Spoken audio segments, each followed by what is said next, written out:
ពេលវេលាបែបនេះកុំធ្វើឲ្យខ្ញុំខូចអារម្មណ៍ចុះឆ្នាំដែលខ្ញុំចង់បាននោះវាក៏អាស្រ័យទៅលើនាងដែរអាចជួយលោកប៉ាបានអ្វីក៏ខ្ញុំអាចធ្វើបានដែរ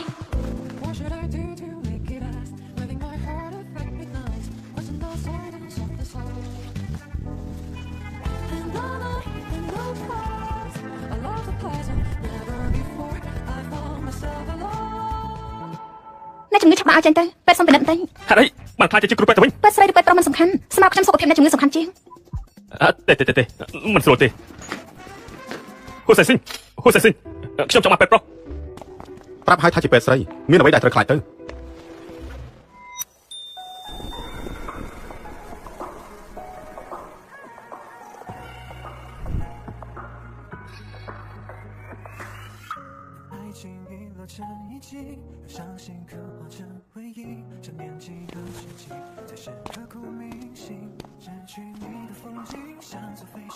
ត្រឡប់មកវិញតាំងពីពេលណាពួកយើងធ្លាប់ស្គាល់គ្នាទេដល់ថ្នាក់ដេកជាមួយគ្នាហើយនៅមិនទាន់ស្គាល់ទៀតហួសិនស៊ីមិនផ្លេចទេ8ឆ្នាំមុនខ្ញុំធ្លាប់ឲ្យលោកថាពងលោកពូនេះជាសង្សាររបស់ខ្ញុំនេះឈ្មោះស៊ូរ៉ាន់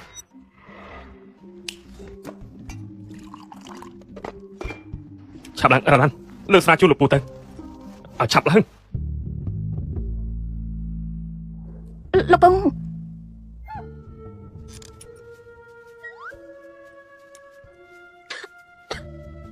មានការអីនិយាយមកក្រៃប៉ារបស់នេះសោះពេលមិនច្រើនទេមែនទេថ្នាំប្រប្រាណូឡូលអាចជួយច្បាប់ប៉ារបស់នេះបានថ្នាំនៅក្នុងដៃលោកពូរបស់ខ្ញុំបើចាំបានត្រូវធ្វើល្អដែរគាត់គ្មានអីទេលោកពូខ្ញុំគ្រាន់តែនាំសង្សាររបស់ខ្ញុំមកជម្រាបសួរលោកពូប៉ុណ្ណោះពិតមែនអញ្ចឹងសុំឡើងទៅមើលម៉ាក់បន្តិចសិនម៉ាខ្ញុំត្រឡប់មកវិញហើយ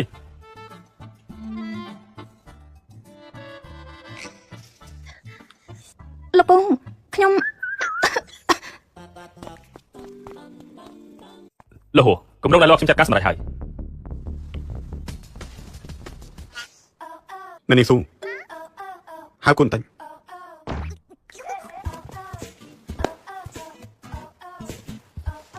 យកទៅបោះចោលទៅបាទសុំទោសចាំខ្ញុំតែងថ្មីជូនវិញចុះមិនបាច់ទេរបស់ថោកខ្ញុំមិនចូលចិត្តប្រើ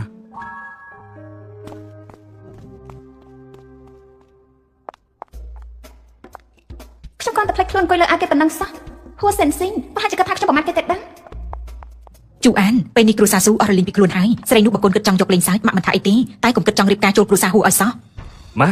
ខ្ញុំសុំសម្រាប់ជាមួយនឹងអាចារ្យសិនពេលដែលខ្ញុំលេងជាមួយនឹងអាចារ្យហើយខ្ញុំនឹងបោះនាងចោលភ្លាមល្អណាស់នេះទើបសំជាកូនប្រុសរបស់ម៉ាក់មុននេះខ្ញុំបានដាក់ថ្នាំចូលក្នុងកែស្រារបស់នាងពេលនេះថ្នាំគួរតែមកចេញអត្តពលហើយ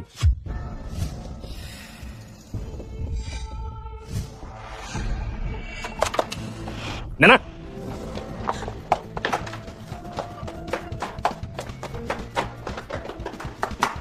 ឈប់សិន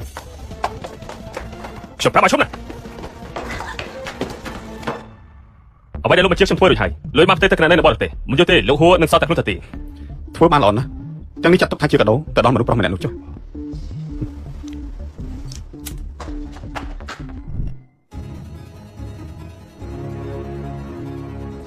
សុំទោស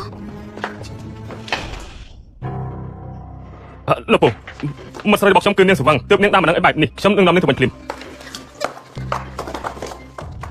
មើលទៅនាងស៊ូដូចជាមានអាការៈផ្លែកៗបើស្មានខុសទេដូចជាត្រូវឆ្នាំកុំខ្វល់អីលោកហូរឿងមួយនេះខ្ញុំខ្លាចថានាងបានលឺហើយធ្វើឲ្យលោកមានបញ្ហានៅពេលក្រោយតាមខ្ញុំរកការនិយាយជាមួយនាងចុះមនុស្សស្រីធម្មតាម្នាក់ប្រហែលជាមិនអាចធ្វើអ្វីបានច្រើនទេ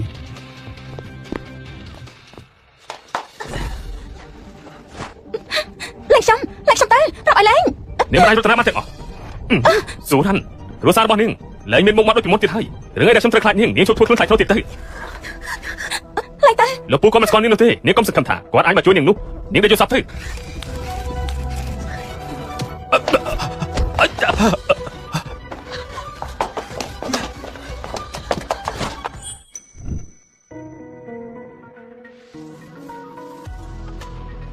លោកពូជួយខ្ញុំផងលោកពូដាក់ថ្នាំឲ្យមនុស្សស្រីឲ្យបំពេញរឿងកាយគេទៀតទង្វើបែបនេះចេះខ្មាស់គេទេខ្ញុំចេញទៅណាដឹងខ្លួនហើយមានការត្រូវធ្វើទៀតហើយ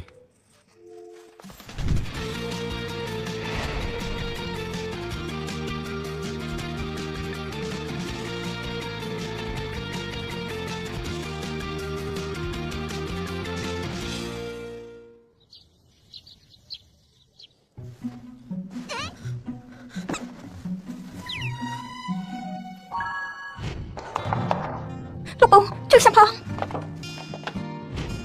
លោកហូជាអ្នកជួយខ្ញុំមែនទេ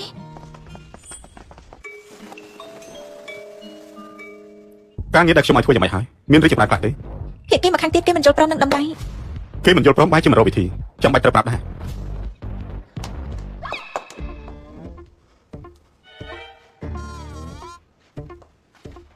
ឆាប់នាំគ្នាចេញទៅ លោកហូមានមាត់ស្រីតាំងពីពេលណាមិនបានទេត្រូវតែបញ្ញាប្រាប់អ្នកនាងចាង នាងក៏ដូចគ្នា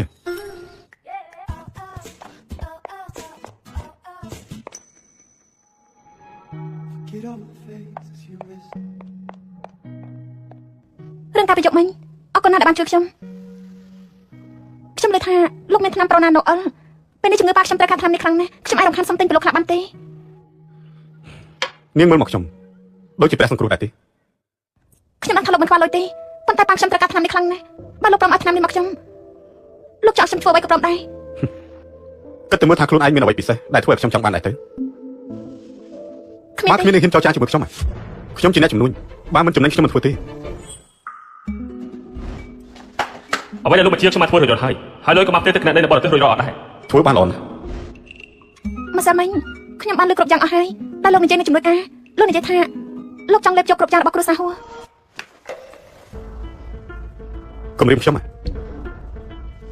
ដល់រំណាលោកឲ្យថ្នាំមកខ្ញុំធានាថាអាកំបាំងនេះមិនបែកធ្លាយទេប៉ុន្តែបើថ្ងៃនោះលោកហ៊ានធ្វើអីខ្ញុំនឹងប្រាប់ការពិតទាំងអស់ដល់គ្រប់គ្នា បាទនាងហ៊ានសាកលោកមើលទៅអ្នកដែលត្រូវខាត់បងមិនមែនជាខ្ញុំទេគឺជាប៉ះរបស់នាងដែលត្រូវស្លាប់មុនឆាប់ចេញទៅ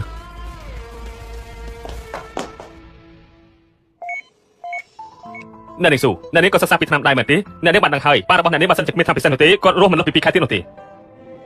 ខ្ញុំនឹងរកវិធីជួយប៉ាឲ្យបាន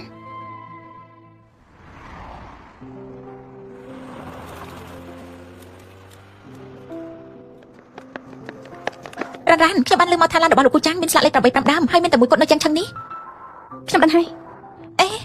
លោកគូចាងគឺជាអ្នកលេងគួរឲ្យខ្លាចណាស់អញគិតឲ្យច្បាស់សិនទៅ នៅក្នុងចាំងឆឹងនេះក្រៅពហុសាំងស៊ីងគឺមានតែលោកគូប៉ុណ្ណោះដែលមានថ្នាំដែលខ្ញុំត្រូវការទោះបីគេមិនអាចមានច្រើនក៏ដោយប៉ុន្តែវាអាចគ្រប់គ្រាន់សម្រាប់ជួយប៉ារបស់ខ្ញុំអាចបន្តធ្វើ តែ ការ អញគឺជាកូនស្រីនៃគ្រួសារស៊ូណា ខ្ញុំមិនដូចពីមុនទៀតទេដល់រំណាអាចរក្សាជីវិតឲ្យប៉ាខ្ញុំបានខ្ញុំព្រមលះបង់គ្រប់យ៉ាង ការងារដែលខ្ញុំឲ្យធ្វើយ៉ាងម៉េចហើយរួចហើយខ្ញុំចង់ឃើញលោកមានក្តីសុខមិនចង់ឃើញលោកបែបនេះទេខ្ញុំមិនយល់ថាហេតុអីបានជាពួកគេធ្វើបែបនេះដាក់លោកទៅវិញបើមិនជំទាស់ជាមួយគ្រួសារចាស់នៅមានប្រយោជន៍ខ្លះសម្រាប់ខ្ញុំមិនចាំបាច់បង្ខំចាំងសិនយូរដែរលោកហួរបើសិនជាលោកមិនចង់រៀបការជាមួយអ្នកនាងចាងទេមិនក៏លោកម្ដងរំលឹកម្នាក់ធ្វើជាគូស្នេហ៍របស់លោកដើម្បីចេញមុខចេញមាត់ទៅលេងសើចក៏បានបើសិនជាអ្នកនាងចាងដឹងគាត់ប្រកាសជាដកខ្លួនចេញពីលោកមិនខានឯងចេញទៅមុនខ្ញុំចុះខ្ញុំចង់នៅម្នាក់ឯងបាទ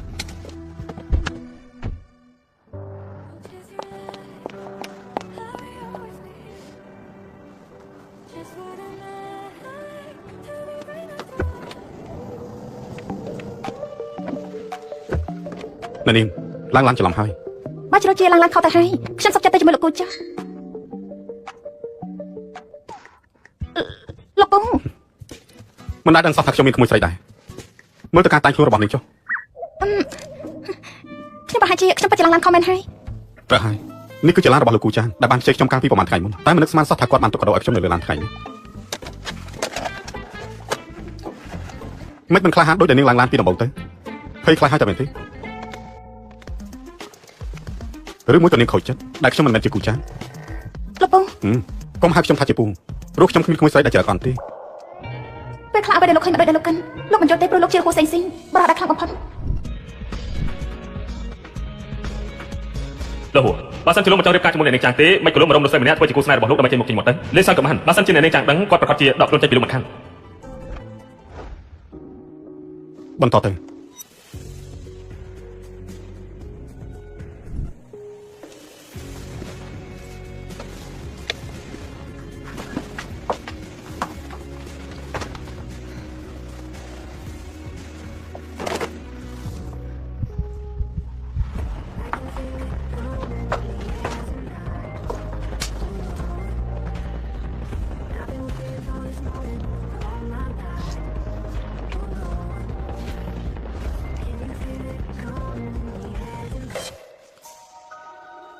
ពេលវេលាបែបនេះកុំធ្វើឲ្យខ្ញុំខូចអារម្មណ៍ លោកឲ្យថ្នាំមកខ្ញុំទេ វាស្ថិតនៅលើនាងថានាងយកចិត្តខ្ញុំបានប៉ុណ្ណា ឲ្យតែអាចជួយប៉ាបានអ្វីក៏ខ្ញុំអាចធ្វើបានដែរ What should I do to make it last? Letting my heart affect midnight. Watching the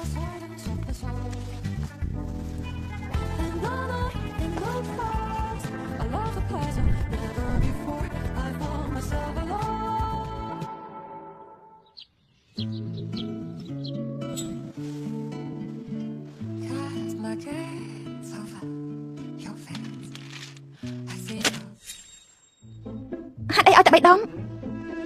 ទុនខ្លួនតិចទៅកុំធ្វើឲ្យខ្ញុំធុញព្រោះខ្ញុំមិនបានសន្យាអ្វីជាមួយនាងទេ ជុំមិននិយាយច្បាស់ណាស់មិនមែនបែបនេះទេចង់ធ្វើបាបខ្ញុំម្ដងទៀតមែនទេ ចង់បានត្រូវខំធ្វើការនៅពេលក្រោយពេលនេះខ្ញុំទៅក្រុមហ៊ុនឆាប់ស្លៀកពាក់ឲ្យចេញទៅ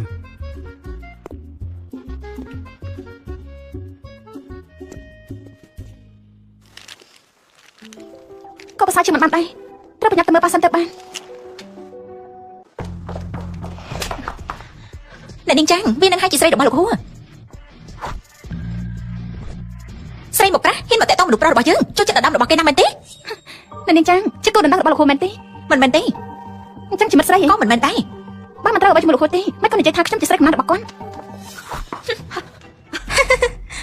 នាងពិតជាពូកែនិយាយមែនល្អនាងហ៊ានលួចមនុស្សប្រុសរបស់យើងដូច្នេះថ្ងៃនេះយើងត្រូវបដៅនាងឲ្យស្គាល់ទីខ្ពស់ម្ដងចាត់ការវាទៅ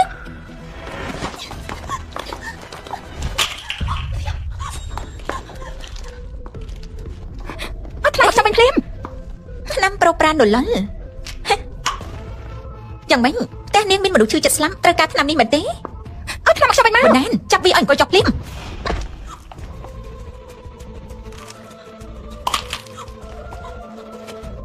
កុំអី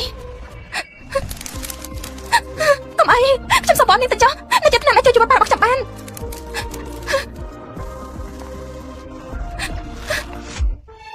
អត់ខ្ញុំសប្បុរសនាងក៏បានដែរកុំអី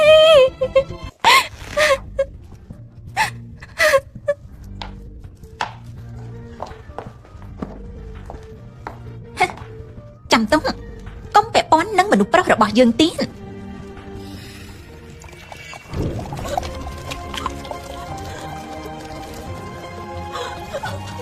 លើកនេះគ្រាន់តែជាឆ្នាំតែលើកក្រោយច្បាស់ជាមុខរបស់នាងប្រកបណាស់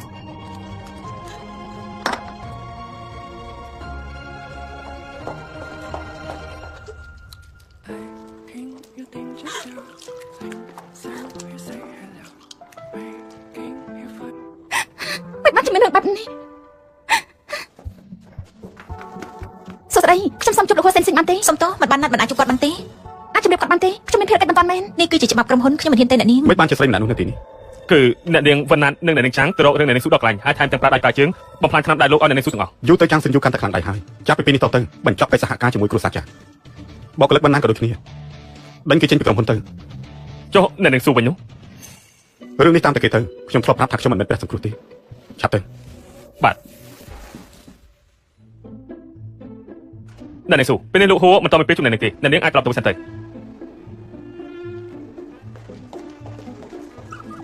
លោកខាគឺជាឆ្កាដែលលោកហួរស្លាញ់ខ្លាំងណាស់អាចត្រូវទៅមើលថែវាបានល្អកុំធ្វើប្រហែសសោះជំនួយការចូលកុំបារម្ភអីខ្ញុំនឹងមើលថែបានល្អទៅចុះ មានអារម្មណ៍ថានៅពេលនេះអត់ជាសត្វឆ្កែទៅទៀត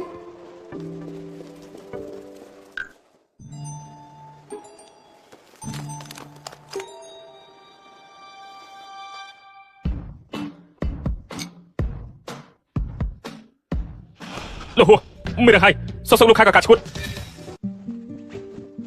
ចាប់អាសារួចហើយរបួសក៏លៀងរួចដែរអស់អីហើយណា អរគុណណាស់លោកគ្រូពេន ខ្ញុំសូមលាសិនហើយ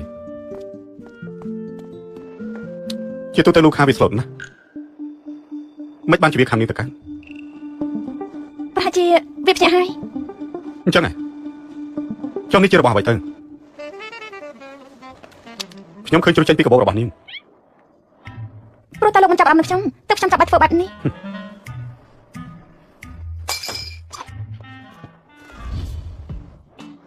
ខ្ញុំចូលចិត្តនិយាយត្រង់ៗបែបនេះឆ្កែខាំមនុស្សនៅពេលដែលវាឈួនហើយចុះមនុស្សវិញតើវាបែបណាទៅឆ្លើយសិតទៅ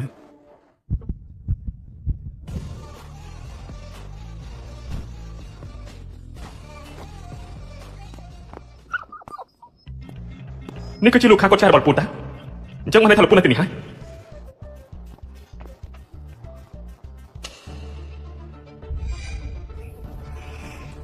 សូរ៉ាន់នេះស្រីចង្រៃហ៊ានដូចមានអីជាមួយពូខ្ញុំផង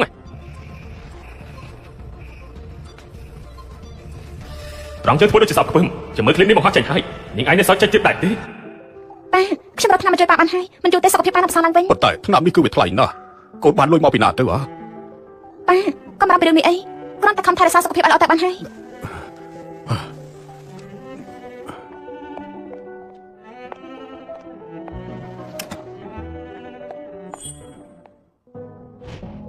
លើកនេះនាងធ្វើបានល្អខ្លាំងណាស់ដឹងច្បាស់ថាខ្ញុំចូលចិត្តបែបណាយ៉ាងម៉េចហើយចុះថ្នាំ3ប្រអប់ដែលនាងយកទៅពីមុនប្រើអស់ហើយមែនទេថ្នាំ3ប្រអប់នោះត្រូវតែនាងចាំបំផ្លាញអស់ហើយនាងមករកខ្ញុំការប៉ះដោយសាររឿងនេះតែមែនទេលោកហូមិនឲ្យអញលក់ឲ្យបានទេនាងគ្មានសមត្ថភាពទេ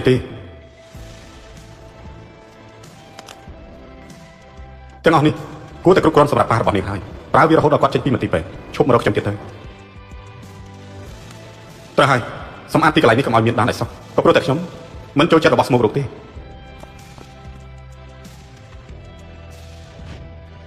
របស់ថងមិនមែនសុទ្ធគ្មានអំណាចទេត្រូវយល់ណែនេះស៊ូនៅហួរជើងអ្នកនេះទៅជួបលោកហូមានរឿងអីជាមួយខ្ញុំទេទៅដល់អ្នកនេះនឹងដឹងហើយលោកហូមិនជ្រាបថាលោកមានការអ្វីជាមួយខ្ញុំដែរចាំតិចទៅខ្ញុំកំពុងរងចាំមនុស្សម្នាក់កំពុងរងចាំខ្ញុំតែមែនទេហេតុអីបានជានាងនៅទីនេះឯងស្គាល់គេគឺជាមនុស្សដែលជាមួយគ្នាអាយ៉ានេះអើយអាក្រក់ណាស់ឯងមិនដឹងថាឯងកំពុងនិយាយស្អីទេបើសិនជាស្ដាប់មិនទាន់ខ្ញុំអាចប្រាប់ម្ដងទៀតក៏បានដែរលោកតាសុរ៉ាន់ជាមិត្តស្រីរបស់ខ្ញុំតែនៅលពូបែរជាលួចធ្វើរឿងថោកទាបបែបនេះពិតជាគួរឲ្យអាម៉ាស់ណាស់ប៉ាត្រូវរកយុត្តិធម៌ឲ្យជួអានផងឯងល្ងងឬមួយក៏ឯងមិនដឹងទៅគេជាសង្សារក្មួយរបស់ឯងណាប៉ុន្តែនាងដែលជាមួយខ្ញុំនាងជាស្រីរបស់ខ្ញុំហើយឯងធ្វើរឿងដែលឥតគេខ្មាស់ណាស់អំពើអសិលធម៌ជាច្រើនកន្លងមកហើយឯងមិនទាន់អស់ចិត្តទៀតពេលនេះគម្រោងការវ៉ាន់យានឯងមិនចាំបាច់ធ្វើទៀតទេព្រោះយើងឲ្យជូអានជាអ្នកកាន់ហើយអរគុណលោកតាចាសន្យាថាចាននឹងធ្វើឲ្យបានល្អឯងរងចាំពេលនេះយូរហើយមែនទេអាក្មួយប្រុសឯងធ្វើបានល្អហើយលោកហូរវាងខ្ញុំនិងហូជូអានពួកយើងធ្លាប់តាក់ទងគ្នាមែនប៉ុន្តែជូអានបានដាក់ថ្នាំឲ្យប្រុងរំលោភខ្ញុំទៀតតាំងពីពេលនោះពួកយើងបែកគ្នានាងស៊ូពេលនេះផ្ទះរបស់នាងគ្មានទ្រព្យសម្បត្តិអ្វីទៀតទេប៉ុន្តែនាងគួរឲ្យតម្លៃខ្លួនឯងខ្លះទៅមិនគួរប្រព្រឹត្តរឿងឥតគេខ្មាស់បែបនេះឬមួយក៏ប៉ារបស់នាងមិនបដៅទេលោកម្ចាស់ខ្ញុំថារឿងគម្រាមដល់វែងឆ្ងាយឯងទៅការពារគេទៀតអីព្រោះខ្ញុំគឺជាអ្នកបង្ខំនាងគ្រប់យ៉ាងមិនតាក់ទងអ្វីជាមួយនាងទេអ្វីដែលខ្ញុំធ្វើគឺខ្ញុំទទួលខ្ញុំមិនឲ្យមនុស្សស្រីរងគ្រោះដោយសារខ្ញុំគឺខ្ញុំទេដែលថ្នាក់ចូលទៅរកគាត់មុនក្រែងលោកក៏ដឹងដែរថាខ្ញុំចូលចិត្តលួចរបស់អ្នកដទៃនោះឬមួយក៏ពេលនេះលោកចាស់រហូតដល់ភ្លេចហើយឯងអ្នករៀបស៊ូខ្ញុំថាណាពួកយើងទៅនិយាយគ្នាកន្លែងផ្សេងមានអ្វីសំខាន់មិនអាចនិយាយទីនេះបាននាងជាមនុស្សស្រីមិនអាចកណាត់ប្រៀបប្រាស់បានទេអញ្ចឹងយើងសូមនិយាយត្រង់នេះទៅចុះយើងមិនខ្វល់ថានាងជាស្រីរបស់ហួជួអានឬក៏ស្រីលេងសើចរបស់ឯងទេមិនថាធ្លាប់ដេកជាមួយឯងប្រមាណដងទេស្រីដែលមានគ្រួសារខ្សែធន់បែបនេះគ្រួសារហួរបស់យើងមិនទទួលយកជាដាច់ខាតបើយ៉ាងវិញទៀតគ្រួសារហួនិងគ្រួសារចាងចិត្តជាប់សាច់ឈាមជាមួយគ្នាហើយដូច្នេះនាងកុំសង្ឃឹមទៀតឲ្យសោះលោកហួគ្រួសារសុំបានខ្សែធន់មែនតែខ្ញុំមិនអាចគិតថាចង់តង់ប្រុសណាម្នាក់ក្នុងគ្រួសារហួទេសម្ព័ន្ធភាពខ្ញុំនឹងហួសេងគ្រាន់តែលេងសើចកំដរអារម្មណ៍តែប៉ុណ្ណោះទេគ្រាន់តែលេងសើចទេខ្ញុំបញ្ជាក់មិនថាចៅប្រុសរបស់លោកហួជូអានឬកូនប្រុសលោកហួសេងគ្មាននរណាម្នាក់ក្នុងចិត្តខ្ញុំទេបើគ្មានអ្វីទៀតទេខ្ញុំនិយាយសិនហើយអើយក្មេងស្រីម្នាក់នេះពិតជាថោកទាបគ្មានការអប់រំមែនគ្រួសារហួរបស់យើងមិនអាចទទួលយកនាងបានទេប៉ុន្តែមុននេះនាងបានបញ្ជាក់ច្បាស់ហើយនាងមិនចង់ចូលគ្រួសារហួទេហើយខ្ញុំក៏ចង់បញ្ជាក់ប្រាប់លោកម្ដងទៀតថាខ្ញុំមិនរៀបការជាមួយនឹងចាងសិនយូទេព្រោះគ្រួសារចាងមិនសមនឹងខ្ញុំឡើយឯងនេះគ្មានសិទ្ធិសម្រេចទេដើរយឺតទៅលោកតាឆាប់យកចេញមកពួកចង់និយាយពីអីបើគ្មានអ្វីនៅពីក្រោយទេឯងមិននឹងហ៊ានធ្វើរឿងនេះទៅលោកពូខ្ញុំគ្រាន់តែចង់បានគម្រោងហ្វាន់ជាប៉ុណ្ណោះគ្មានបំណងអ្វីផ្សេងទៀតទេ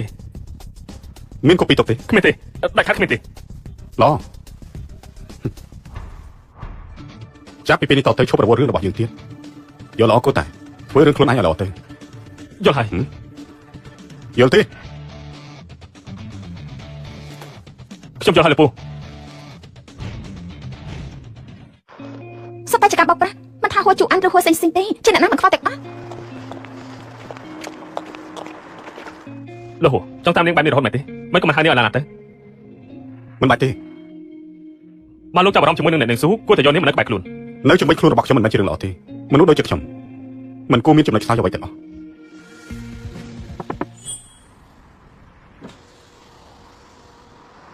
លោកហួតើលោកចង់យ៉ាងម៉េច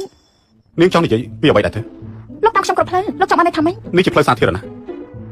លោកហួខ្ញុំចាំថានៅក្នុងបន្ទប់ថ្ងៃនោះលោកបាននិយាយច្បាស់ណាស់ថាមិនចាប់អារម្មណ៍ខ្ញុំទៀតទេទោះជាខ្ញុំសងខាងមិនថ្លង់ទេដូច្នេះថ្ងៃនេះសង្ឃឹមថាលោកមិនយកខុសទៀតទេចុះកុំគិតមកតាមខ្ញុំទេខ្ញុំយល់ហើយកុំបារម្ភខ្ញុំមិនបំផ្លាញពីភាពចំទៀតរបស់លោកជាមួយនឹងនាងចាំងទេស្ដាប់មើលទៅ នាងដូចជាកំពុងតែប្រច័ណ្ឌ លោកហូពេលថាប្រចាំនេះវាអាចទៅរួចលុះត្រាតែលោកនឹងខ្ញុំមានតំណែងស្នេហាតែបើតាមមើលទៅការសម្ដែងរបស់អ្នកទាំងពីរនៅថ្ងៃនេះពិតជាអន់ខ្លាំងណាស់ ចុះពីឡានបាត់លោកហួរ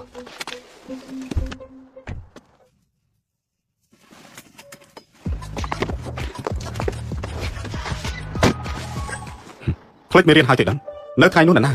ដែលសុំបងខ្ញុំឲ្យជួយសង្គ្រោះឪពុករបស់ខ្លួននោះ ឡើងខ្ញុំ នៅស្ងៀមទៅចង់ដឹងដែរទេ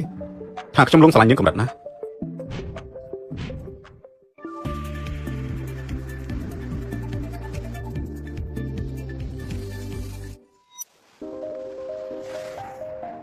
នាងប្រហែលជាមានកូនទេដឹង មួយរយៈនេះខ្ញុំអត់ដឹងយល់ចឹង ឆាប់ទៅមកទីពេលឥឡូវនេះ ខ្ញុំជាគ្រូពេទ្យខ្ញុំដឹងហើយទោះមិនប្រកាសថាមានផ្ទៃពោះឬអន់តែខ្ញុំពិតជាមានអារម្មណ៍ថាចង់ក្អួតពិតមែន ត្រូវទៅពិនិត្យមើលឲ្យបានច្បាស់ របាយការណ៍ពិនិត្យចេញមកហើយអ្នកនេះមិនមានផ្ទៃពោះទេបញ្ហាមិនស្រួលគឺមកពីក្រពះពោះវៀនត្រូវយកចិត្តទុកដាក់លើរបបអាហារជាងមុន អរគុណអ្នកគ្រូពេទ្យ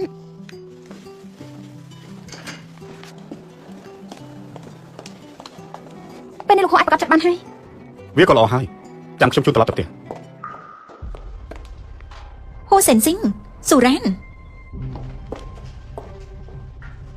អ្នកគ្រូពេទ្យខ្ញុំបានទទួលលទ្ធផលពិនិត្យរបស់ម៉ាក់ខ្ញុំជាអ្នកនាងចាំងមែនទេហើយយ៉ាខ្ញុំបានផ្ដល់របាយការណ៍ខុសបាត់ទៅហើយថាម៉េចសុំទៅពិតមែនអ្នកនាងចាំងពេលនេះរបាយការណ៍ពិនិត្យរបស់ម៉ាក់អ្នកនាងនៅជាមួយកញ្ញាស៊ូរ៉ានហេតុអីបានជានាងមកពិនិត្យអ្នកទាំងពីរគឺជាមិត្តនឹងគ្នាមែនទេល្អណាស់របាយការណ៍នេះបានបង្ហាញថាកញ្ញាស៊ូរ៉ានមានផ្ទៃពោះមួយសប្តាហ៍ហើយខ្ញុំនឹងទៅរៀបចំឯកសារថ្មីមិនចាំបាច់ទេខ្ញុំហៀបនឹងទៅរកស៊ូរ៉ានល្មមចាំខ្ញុំយករបាយការណ៍នេះទៅបដូរជាមួយនាងចុះលោកbạnអ្នកនាងហើយ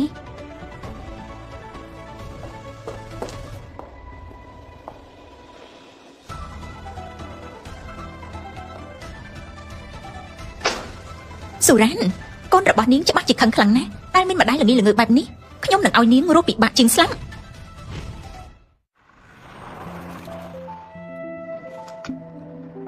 បើខ្ញុំពិតជាមានផ្ទៃពោះមែនលោកក៏ចឹងមិញ ស៊ូរ៉ាន់បាននាងមានផ្ទៃពោះពិតមែនចំពោះនាងតើនាងចង់ធ្វើយ៉ាងម៉េច ស៊ូរ៉ានហេតុអីបានជាសួរសំណួរបែបនេះលោកហូកំរាំអីបើខ្ញុំមានផ្ទៃពោះមែនមិនស្ទាក់ស្ទើរក្នុងការសម្រេចចិត្តឡើយ ក្មេងនេះពិតជាល្ងងមែន ម៉ណែប្រាប់យ៉ាងភ្លាមអ្នកណាជូនឯងមកមិញនេះខ្ញុំមើលពីលើទៅឃើញរថយន្តនោះពិនិត្យខ្លាំងណាស់ គឺហូសេនស៊ីង នោះគឺជាកូនប្រុសការច្បាប់នៃគ្រួសារហួរពីចាំអារម្មណ៍ថាគាត់ជាមនុស្សកាចសាហាវណាស់ត្រឹមតែពី3ឆ្នាំគាត់បានសម្លាប់អ្នកស្នងមរតកទាំងអស់នៃគ្រួសារហួរ កូនក្រៅច្បាំង មែនហើយម្ដាយរបស់ហួរសេនស៊ីងដែលជាប្រពន្ធដើមរបស់លោកហួរនោះគាត់គ្រាន់ជាក្មេងស្រីមកពីគ្រួសារក្រីក្រតែដោយសារតែអារម្មណ៍មនោសញ្ចេតនាមួយពេលរបស់លោកហួរបានចាប់បង្ខំនាងក្រោយមកក៏ទទួលបានដំណក់ឈាមកូនប្រុសម្នាក់គឺហួរសេនស៊ីងនោះហើយ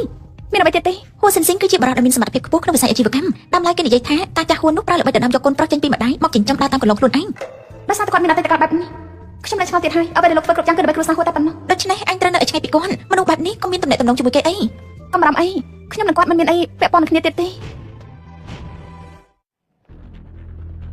លោកពូគម្រោងរបស់ហ្វាន់ជៀនខ្ញុំមានសំណួរខ្លះចង់សួរលោកពូឯងត្រូវពឹងផ្អែកទៅលើសមត្ថភាពខ្លួនឯងពិតប្រាកដមិនក៏មកសួរយើងបែបនេះក្រែងតារបស់ឯងមិនឲ្យយើងជ្រៀតជ្រែកពីរឿងនេះទៀតទេប៉ុន្តែដើមទុនចាប់ដើមគម្រោងនេះខ្វះ30លានទៀតអីណោះដោះស្រាយវាខ្លួនឯងទៅ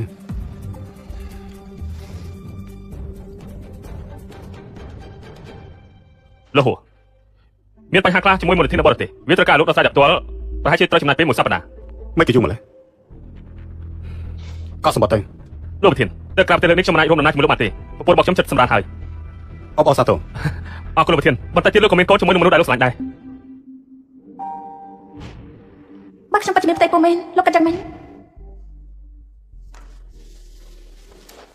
ឪពុករបស់ស៊ូរ៉ាន់ពេលនេះយ៉ាងម៉េចហើយបើតាមព័ត៌មានខាងមន្ទីរពេទ្យគាត់នឹងចេញពីពេទ្យឆាប់ៗនេះហើយ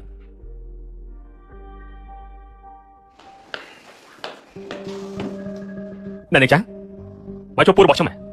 ទេខ្ញុំមកជួបលោក តើអ្នកនាងចាចង់ពិភាក្សាអ្វីជាមួយខ្ញុំ គម្រោងថវិការបស់ហ្វាំងយៀនគ្រួសារចាំងយើងអាចជួយលោកបាន នេះក៏ត្រូវតែមានលក្ខខណ្ឌដែរមែនទេ ប្រកាសណាស់លោកក៏ដឹងថាពូរបស់លោកនឹងខ្ញុំចិត្តភ្ជាប់ពាក្យហើយដូច្នេះក្នុងផ្នែករបស់ខ្ញុំមិនអាចទ្រាំនឹងខ្សាច់បានទេ អ្នកនាងចង់និយាយអំពីស៊ូរ៉ាន់ នោះហើយក្រែងនាងជាមិត្តស្រីរបស់លោកកាលពីមុនទេនាងហ៊ានក្បត់លោកបែបនេះសមនឹងទទួលបានមេរៀនខ្លះមែនទេ ដរាបណាគ្រួសារចាំងជួយខ្ញុំសម្រេចគម្រោងហ្វាន់ជៀនខ្ញុំប្រកាសជាឡើងពោះជាងនេះហើយលោកតាក៏មិនឃើញពីសមត្ថភាពរបស់ខ្ញុំដែរសំណាងល្អថ្ងៃនោះខ្ញុំបានថតវីដេអូទុកទើបបានជារាសីរត់មកខាងខ្ញុំដូចថ្ងៃនេះគ្មានបញ្ហាទេ បើសិនជានាងជួយខ្ញុំធ្វើឲ្យគម្រោងរបស់ខ្ញុំបានសម្រេចខ្ញុំនឹងប្រកួតរូបនោះឲ្យអ្នកមីងភ្លាម មនុស្សឆ្លាត ទៅហើយមិនក្លោកមកទីនេះ រ៉ានអ្នកណាគេនឹង គ្មានអ្នកណាទេគឺអ្នកដឹកជញ្ជូនលោកមានការជួយខ្ញុំឆាប់ចេញទៅ រ៉ានឯ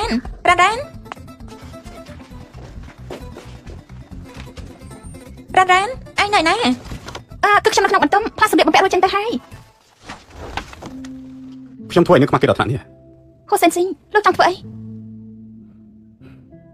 ស្អប់ខ្ញុំខ្លាំងណាស់ ហ៊ូសេនស៊ីងលោកចាប់ទុកខ្ញុំជាអ្វីពេលមិនចាប់អារម្មណ៍ក៏ដេញខ្ញុំចេញពេលត្រូវការក៏មករកខ្ញុំ មីនេះនៅខ្ញុំតែមែនទេ មិនអាចមនុស្សចាត់ដោយលោកគ្មានត្រង់ណាគាត់ទេលោកចាប់ចេញទៅ ស៊ូរ៉ាន់ខ្ញុំដឹងថាខ្ញុំមិនគួរមករកនាងទៀតទេប៉ុន្តែខ្ញុំត្រូវមករកនាងប្រាប់ឲ្យបានច្បាស់ក្រោយពេលដែលខ្ញុំទៅបរទេសមួយសប្តាហ៍ហើយខ្ញុំនឹងមកប្រាប់នាងថាទំនាក់ទំនងពួកយើងជាអ្វី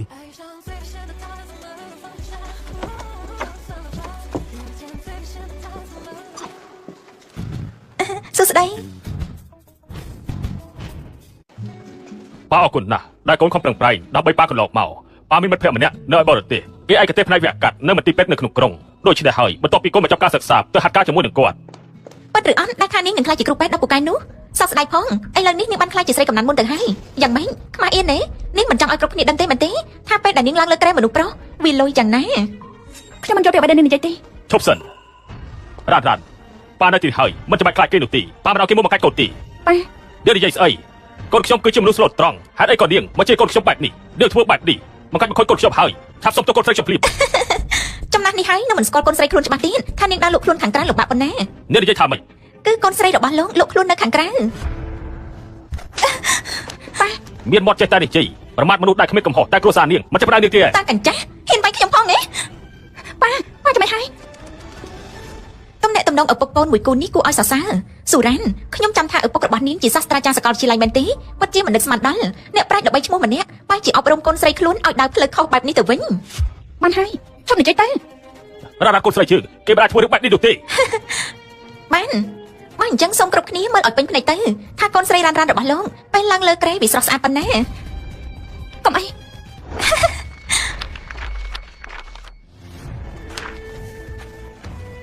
ហើយយល់ព្រះហើយបាច់ទៅថតរូបបែបនេះទៅវិញមើលចុះអើយពិតជាអស្ចារ្យមែនហើយ នេះមិនអាចទេ ស្បាត់បដាលសោះកូនស្រីគ្រួសារស៊ូថោកទាបបែបនេះសូម្បីតែរូបថតអាក្រក់កាយក៏ថតបានដែរពិតជាមិនដឹកឃើញមែន រ៉ាត់ឯត្រូវគេធ្វើបាបបែបទេ ប៉ាលោកមិនដឹងមែនទេថាថ្នាំដែលយកមកព្យាបាលលោកកន្លងមកនេះបានមកពីណាទាំងអស់នោះគឺដោយសារតែកូនស្រីល្អរបស់លោកខំប្រឹងបម្រើតណ្ហាមនុស្សប្រុសពេញមួយយប់មិនបានទេ នេះកំពុងនិយាយស្អី បាត់មកទៅ យើងគ្រាន់តែនិយាយការពិតប្រាប់ឪពុករបស់នាងឲ្យបានដឹងថាមូលហេតុដែលគាត់ជាសះស្បើយនេះគឺដោយសារតែកូនស្រីល្អរបស់គាត់ខំធ្វើការយ៉ាងលំបាកនៅលើក្រែប៉ាលោកពូស៊ូមើលកូនស្រីរបស់លោកទៅអេរយាប័តបែបនេះនៅលើក្រែវាតាក់ទាញប៉ុណ្ណាសូម្បីតែលោកក៏ទ្រាំមិនបានដែរមែនទេ ប៉ាកុំភ្លេចខ្ញុំណាប៉ាចាំមិនហើយ ឪពុកកូនពីរនាក់នេះក៏ខ្វាក់ណាស់មិនសមនៅក្នុងមន្ទីរពេទ្យនេះទៀតទេ ពេលហើយពិតជាសួយខ្លាំងណាស់ឆាប់ចេញពីទីនេះភ្លាមទៅតែគាត់ជាឪពុកបែបណាទៅបានជាព្រានបណ្ដៅកូនបែបនេះគ្រួសារស៊ូខ្សែខ្លួនហើយគ្មានសេចក្តីថ្លៃថ្នូរទៀតលោកខ្លួនដើម្បីព្យាបាលឪពុកខ្ញុំមិនចង់រស់ទេបើខ្ញុំជាឪពុកនាងនោះ ខ្ញុំគិតថាកូនស្រីម្នាក់នេះពិតជាល្អណាស់បើមើលទៅតាមរូបថតនេះទៅពិតជាជំនាញមិនធម្មតាមែន សុំទៅប៉ាខ្ញុំជាកូនស្រីមិនបានការប៉ាមកទៅខ្ញុំមក កូនស្រីរបស់ប៉ាគឺល្អខ្លាំងណាស់ប៉ាទេហើយជាមនុស្សគ្មានប្រយោជន៍ អត់ទេប៉ា បើមិនបែបដើម្បីប៉ាកូនមកធ្វើបែបនេះនោះទេប៉ាជាប៉ាដែលមិនល្អប៉ាទេកូនទម្លាក់ចូលមកហើយ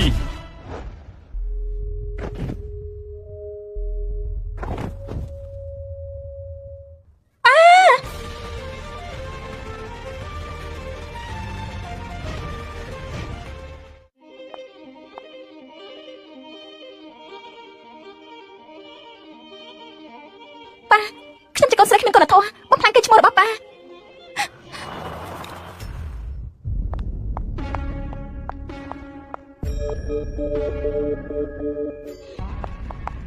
ចាសិនជុងមិនបានជំនាញធ្វើបាបកូនរបស់ខ្ញុំ នាងជាអ្នកសម្លាប់ឪពុករបស់ខ្លួនឯងខ្ញុំគ្រាន់តែនិយាយប្រាប់ការពិតគាត់ទ្រាំមិនបានដែលមានកូនស្រីថោកទាបដូចជាឯងក៏រត់ទៅបុកចិញ្ចឹមស្លាប់ទៅ អ្នកបានគម្រាមប៉ារបស់ខ្ញុំប៉ារបស់ខ្ញុំជាសះស្បើយហើយកុំឲ្យពាក់ព័ន្ធជាមួយហ៊ូសេងស៊ីងក៏ខ្ញុំធ្វើតាមសន្យាហើយមិនអាចធ្វើបាបខ្ញុំទេ ចុះអ្នកណាមានផ្ទៃពោះកូនរបស់ហ៊ូសេនស៊ីង នាងនិយាយថាម៉េច មានពីអីចង់និយាយលាកូននៅក្នុងពោះឲ្យឆាប់ឡើងបន្តិចទៀតខ្ញុំនឹងយកវាចេញពីរាងកាយរបស់នាងទ្រាំឈឺបន្តិចទៅណា នាងចង់ធ្វើអី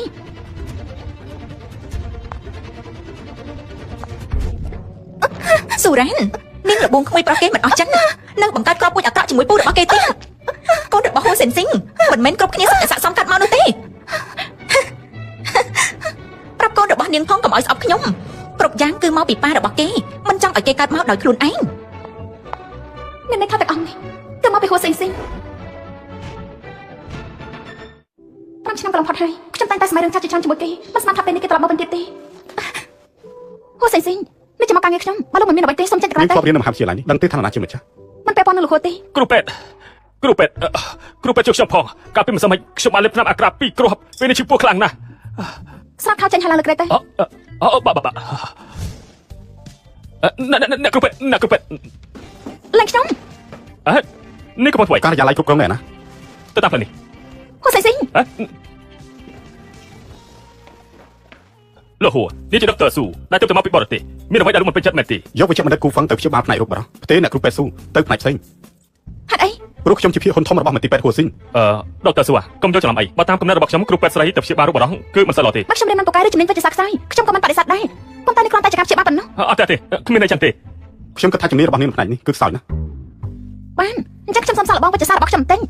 ល្អឬមិនល្អសូមអញ្ជើញលោកគ្រូពេទ្យហួតដេកចុះឲ្យខ្ញុំនឹងពីនិនបើរកឃើញអ្វីមួយខ្លីហើយខ្សែមានជំងឺលាក់បាំងដែលមិនអាចទ្រាំទ្រនឹងសកម្មភាពធម្មតាបានគឺជាការអាម៉ាស់បំផុត 5 ឆ្នាំមកនេះនាងនៅមិនទាន់ដឹងច្បាស់ទៀតមែនហើយនាងប្រហែលជាចង់ដឹងថាមកពលខ្លាំងជាងនេះឬមួយក៏នាងត្រូវការខ្ញុំរំលឹកមេរៀន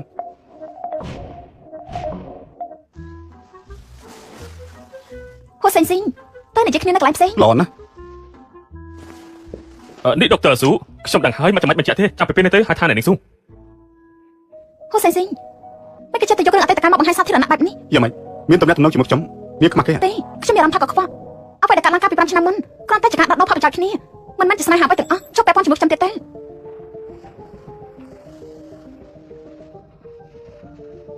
អូអ្នកនិយាយថានេះគ្មានទំនាក់ទំនងអ្វីជាមួយលោកទេដូច្នេះហើយខ្ញុំនៅមានឱកាស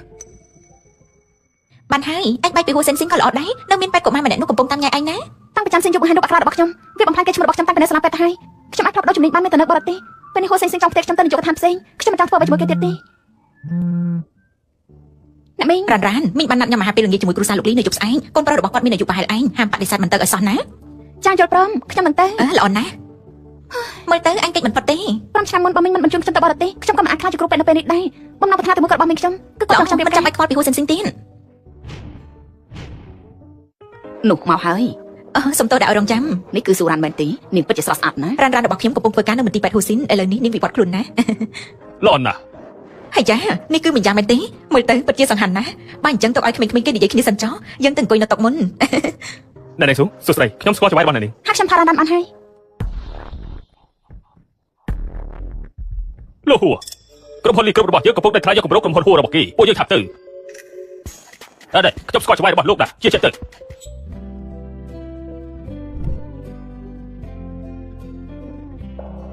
ប្រុសម្នាក់ឈរក្បែរស៊ូរ៉ាន់ជាណា លីមីចាំងគឺជាអ្នកប្រុសរបស់លីគ្រប់លោកលីនឹងប្រែយើងក៏មកដែរដូចជាមិនណាត់ជួបអ្នកនាងស៊ូ ណាត់ជួបឯង លោកហួរចាច់ដល់បែបពួកយើងបាក់ជួបគ្នានៅទីនេះ លោកលីគ្រួសារលោកមកញ៉ាំអាហារពេលល្ងាចមែនទេ មិនហើយលោកហួរចូលរួមតុអាហារជាមួយពួកយើងបាត់ទេ យល់ព្រម ពិតជាល្អណាស់ហើយសុំជួយ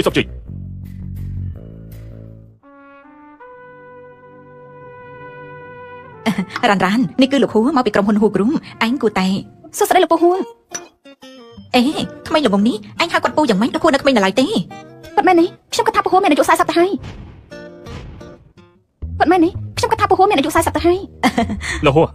រ៉ានប្រហែលជាគិតថាលោកមានអាយុច្រើនលោកកុំប្រកាន់ជាមួយនាងអីខ្ញុំសុំទោសចំនួននេះផង មិនអីទេនិយាយអញ្ចឹងថ្ងៃនេះអ្នកទាំងពីរណាត់ជួបគ្នាជាថ្ងៃដំបូងមែនទេ បែបហើយលោកហួរកូនប្រុសខ្ញុំមិននៅក្មេងហើយសង្ហាដូចជាលោកទេ ដូច្នេះហើយទៅខ្ញុំឲ្យគេឆាប់មានគ្រួសារកុំឲ្យគេកាត់តែចាស់គ្មានអ្នកណាគេត្រូវការដល់ពេលនោះគ្រួសារខ្ញុំខ្លាចត្រូវដាច់ពូជ លោកហួរលោកនឹងមិនតាន់រៀបការទៀតមែនទេហ៊ូសិនស៊ីងនឹងចាំងសិនយូមិនបាននៅជាមួយគ្នាទេ លោកហ៊ូពូកែយ៉ាងនេះក្មេងស្រីធម្មតាមិនទាំងអាចស័ក្តិសមនឹងគាត់ទៅមែនទេ ពិតមែន តាមពិតទៅ5ឆ្នាំមុនខ្ញុំធ្លាប់មានគម្រោងរៀបការប៉ុន្តែក្មេងស្រីល្ងងម្នាក់នោះបានរត់ទៅនាងអ្វីក៏មិននិយាយខ្ញុំពិតជារងចាំនាងអត់ប្រយោជន៍មែន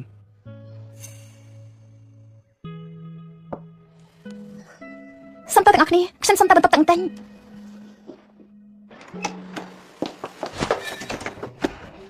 លោកចង់ធ្វើអី មុននេះនាងហៅខ្ញុំថាយ៉ាងម៉េចហៅថាពូខ្ញុំចាស់ថាទៅមែនទេ មែនហើយពូហួរពូមានអាយុ35ឆ្នាំមិនចឹងទេមិននឹងអាចស្វាហាប់រស់រវើកដូចក្មេង ចឹងពេលនេះនាងចូលចិត្តប្រុសក្មេងដែលមានកម្លាំងខ្លាំងតែមែនទេដូចជាលីម៉ឹងឬមួយក៏នាងពេញចិត្តលីម៉ឹងទៅហើយ ក៏ថាមិនអាចទៅរួចទេ អញ្ចឹងនាងប្រហែលជាត្រូវខកចិត្តហើយ ព្រោះមុននេះខ្ញុំបានប្រាប់ពួកគេ លោកនិយាយថាម៉េច ខ្ញុំប្រាប់ពួកគេថាពួកយើងដេកជាមួយគ្នាជាយូរមកហើយមុននេះខ្ញុំប្រាប់ពួកគេថានាងបានដេកជាមួយនឹងខ្ញុំរួចអស់ទៅហើយ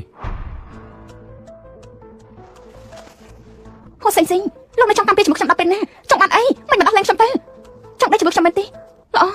អធ្វើទៅឲ្យកុំរំខានខ្ញុំទៀត នាងស្អប់ខ្ញុំណាស់មែនទេ បើមិនស្អប់អត់ស្រឡាញ់ទេ5ឆ្នាំមុនខ្ញុំធ្វើឲ្យលោកខឹងព្រោះប៉ារបស់ខ្ញុំបោកបាននឹងចិញ្ចឹមរហូតដល់ស្លាប់ចំពោះមុខខ្ញុំដោយសារតែគោលដៅរបស់លោកថតរូបអាក្រក់ៗរបស់ខ្ញុំបង្ហោះគ្រប់ទីកន្លែងទាំងនៅខាងក្រៅនៅក្នុងប្រព័ន្ធអ៊ីនធឺណិតវាដូចជាការបង្ទុកគ្រាប់បែកអញ្ចឹងនៅក្នុងបេះដូងរបស់ខ្ញុំ រឿងរូបថតខ្ញុំបានដោះស្រាយរួចហើយគ្មាននរណាបានមើលឃើញទេ ប៉ុន្តែគេឈ្មោះខ្ញុំត្រូវបំផ្លាញអញលាក់ខ្លួនបានទៅនៅបរទេសប៉ុណ្ណោះត្រូវហើយខ្ញុំជាអ្នកធ្វើឲ្យលោកខឹងប៉ុន្តែអ្វីដែលខ្ញុំបានលះបង់វាមានតម្លៃលើសពីគ្រប់គ្រាន់ទៅទៀត រូបថតទាំងអស់នោះគឺខ្ញុំមិនបានថតទេកាលពី5ឆ្នាំមុនខ្ញុំនៅបរទេសក្រោយពេលដែលខ្ញុំត្រឡប់មកវិញទើបខ្ញុំបានដឹងថាពុករបស់នាងស្លាប់ទៅហើយខ្ញុំនៅតែបញ្ជាក់ថារូបថតនោះមិនមែនខ្ញុំជាអ្នកថតទេ អញ្ចឹងហេតុអីមានរូបទាំងអស់នោះមកមានតែលោកម្នាក់ទេនៅជាមួយខ្ញុំ បើខ្ញុំប្រាប់ថាទាំងអស់នេះគឺចាំងសិនយូគឺជាអ្នករៀបចំតើនាងជឿខ្ញុំដែរទេ លោកបានច្បាស់ខ្លួនអញហើយ កាលពី5ឆ្នាំមុនហូជូអាននិងចាំងសិនយូគេបានរួមដៃគ្នាប៉ុន្តែអ្នកទាំងពីរនេះខ្ញុំបានដោះស្រាយរួចហើយ បានខ្ញុំជឿលោកពេលនេះទៅយើងគ្មានអ្វីត្រូវពាក់ព័ន្ធគ្នាទៀតទេ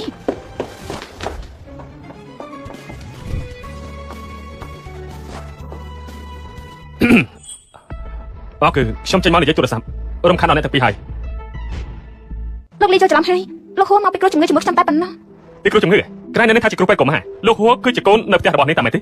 លោកលីប្រហែលជាមិនដឹងទេកាលពីពេទ្យកុមារខ្ញុំក៏មានជំនាញខាងផ្នែកជំងឺបន្តពូជបរតដែរលោកហួរបានប្រាប់ខ្ញុំថាគាត់ខ្សោយបញ្ហាខ្លាំងណាស់ចង់ឲ្យខ្ញុំទិញថ្នាំសម្រាប់ឲ្យគាត់មួយចំនួន នេះដល់ម្លឹងផងហ៎ លោកហួរថ្នាំពេទ្យកម្លាំងបរតគ្រាន់តែអាចជួយបានមួយគ្រាតែប៉ុណ្ណោះបើចង់ជាសះស្បើយត្រូវទៅជួបគ្រូពេទ្យជំនាញផ្នែកបរតលោកលីមានរឿងចង់ប្រាប់ខ្ញុំមែនទេឆាប់ទៅទេ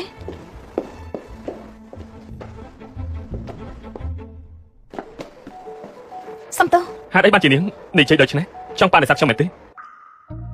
មុនពេលដែលខ្ញុំចេញមកខ្ញុំបានប្រាប់ពួកគេអស់ហើយ លោកនិយាយអីខ្លះ ខ្ញុំបាននិយាយថានាងបានដេកជាមួយខ្ញុំរួចហើយ ហូសិនស៊ីងមិនបានប្រាប់លោកទេ គ្មានទេលោកហួរមិនបាននិយាយអ្វីទេប៉ុន្តែទោះបីជាលោកហួរមិនបាននិយាយអ្វីប៉ុន្តែខ្ញុំគួរតែទីដឹងហើយនាងទើបតែជួបលោកហួរមែនទេខ្ញុំគ្មានអ្វីផ្សេងទេនាងកុំយល់ច្រឡំអីគ្រួសាររបស់ពួកយើងមានកិច្ចសហប្រតិបត្តិការជាមួយនឹងលោកហួរប៉ារបស់ខ្ញុំនិយាយថាលោកហួរមិនចាប់អារម្មណ៍ជាមួយនឹងមនុស្សស្រីទេថ្ងៃនេះលោកហួរចូលរួមតុអាហារជាមួយនឹងគ្រួសារពួកយើងគឺដោយសារនេះប៉ុណ្ណោះ ខ្ញុំស្គាល់ហូសិនស៊ីងប៉ុន្តែយើងគ្មានទំនាក់ទំនងអ្វីគ្នាទេ មានន័យថាខ្ញុំនៅតែមានឱកាសមែនទេ ហ៎ រ៉ានហាន់ទោះបីជាថ្ងៃនេះពួកយើងជួបគ្នាលើកដំបូងប៉ុន្តែខ្ញុំមានអារម្មណ៍ល្អចំពោះនាងតើនាងអាចផ្ដល់ឱកាសឲ្យខ្ញុំតើបានដែរទេ សូរ៉ាន់ដល់ពេលអញហើយក្នុងការចាប់ផ្ដើមជីវិតថ្មីអញ្ចឹងលោកលីជួយជូនខ្ញុំទៅផ្ទះបានទេ បានអញ្ចឹងទ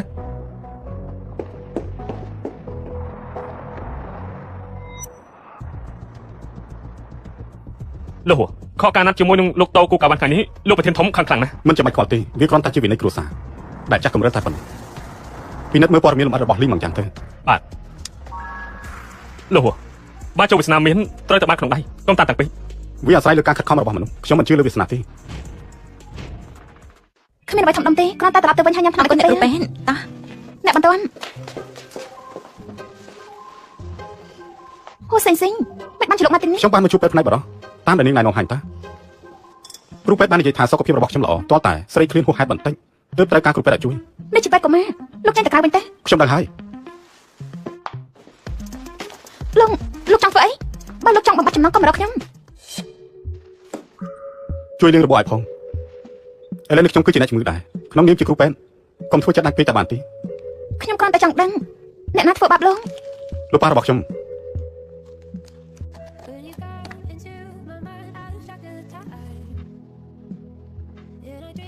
ំយ៉ាងម៉េចអាណិតខ្ញុំហើយ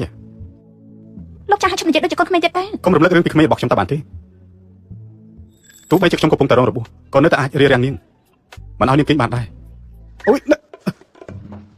អ្នកគ្រូពេទ្យស៊ូមានបាច់ផ្កាស្រស់ស្អាតណាស់ខ្ញុំឲ្យអ្នកនាង អរគុណ ចង់ដឹងណាស់ថាអ្នកណាតាមញ៉ាំអ្នកគ្រូពេទ្យ តាក់ទាញចំណាប់អារម្មណ៍ គឺខ្ញុំមានអ្នកជំងឺម្នាក់ទៀតត្រូវបដូរថ្នាំខ្ញុំទៅសិនហើយ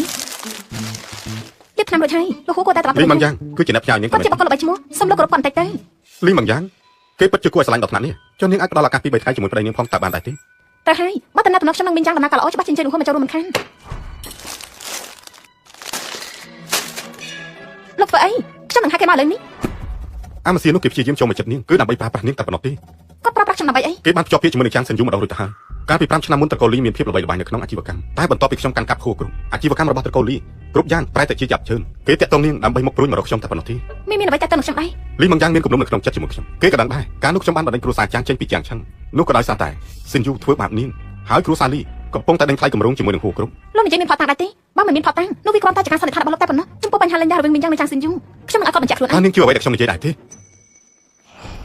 បានឲ្យហួសស៊ីងដោយសារតែមីងយ៉ាងស្រឡាញ់ខ្ញុំតែលោកមានអារម្មណ៍ថាគាត់បោកប្រាស់ខ្ញុំមនុស្សដូចលោកធ្លាប់ស្មារតីទេលោកដឹងទេថាស្មោះត្រង់មានន័យយ៉ាងម៉េច នៅក្នុងបេះដូងរបស់នាងខ្ញុំជាមនុស្សគ្មានតម្លៃបានបណ្ដោយទៅតាមពេលវេលាទៅចុះចាំមើលថាលីមងយ៉ាងផ្ដល់ភាពកក់ក្ដៅឲ្យនាងបានប៉ុណ្ណា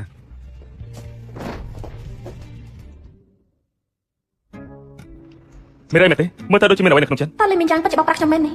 ខ្ញុំបានលើមកថាលោកធ្លាប់បានភ្ជាប់ពីម្ដងរួចមកហើយ អូមែនហើយអតីតគុណនឹងរបស់ខ្ញុំគឺចាងស៊ឺយូវាគឺជាការរៀបការអាជីវកម្មខ្ញុំមិនចាប់អារម្មណ៍ជាមួយនេះទេក្រោយមកគ្រួសារពួកយើងក៏ត្រូវគ្រួសារហួរវាយប្រហារអាជីវកម្មចាប់ផ្ដើមធ្លាក់ចុះចាងស៊ឺយូក៏ប្រែពីខ្ញុំ អញ្ចឹងហេតុអីបានជាលោកចូលចិត្តខ្ញុំឪពុកម្ដាយខ្ញុំបានស្លាប់អស់គ្មានគ្រួសារកាន់តែលំបាកដល់ជីវិតរបស់លោកព្រោះខ្ញុំមិនមានឋានៈខ្ពង់ខ្ពស់អ្វីទេ វាជាអារម្មណ៍នឹងបេះដូងមិនតទៅនឹងផលប្រយោជន៍ឡើយខ្ញុំចូលចិត្តអ្វីដែលនាងមានរឿងផ្សេងគឺមិនពាក់ព័ន្ធខ្ញុំចាប់អារម្មណ៍ទេ ខ្ញុំកំពុងសង្ស័យគេហើយគេមើលទៅជាមនុស្សច្រឡំនិងស្មោះត្រង់ណាស់មិនអាចបោកប្រាស់ខ្ញុំបានអញ្ចឹងខ្ញុំសូមជូនពរលោកឲ្យឆ្នះការដេញថ្លៃលើកនេះ ឡោះ បាយបាយបាយបាយ រ៉ារ៉ានៅកន្លែងដេញថ្លៃកំពុងមានរឿងហើយ ថាម៉េច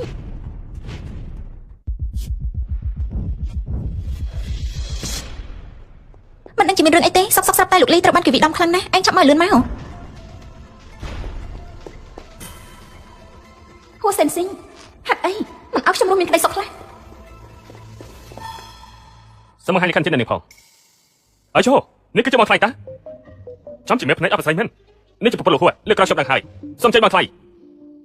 បងថ្លៃខ្ញុំភ្លេចណែនាំខ្លួនខ្ញុំគឺគូហ្វឹងហួសសិនស៊ីងជាមិត្តភក្តិខ្ញុំប៉ុន្តែគាត់ចាស់ជាងខ្ញុំ3ឆ្នាំ អូខ្ញុំចាប់បានលោកបានទៅជួបអ្នកជំនាញខាងសុខភាពបន្តពូជផ្នែកបរោះហើយនៅ បងថ្លៃកុំប្រាប់ណែនាំពីរឿងនេះណា ខ្ញុំមិនពាក់ព័ន្ធអ្វីជាមួយហួសសិនស៊ីងលោកក៏មិនចាំបាច់ថាខ្ញុំថាបងថ្លៃដែរ ចុះមករកណែនាំនៅទីនេះ ហួសសិនស៊ីង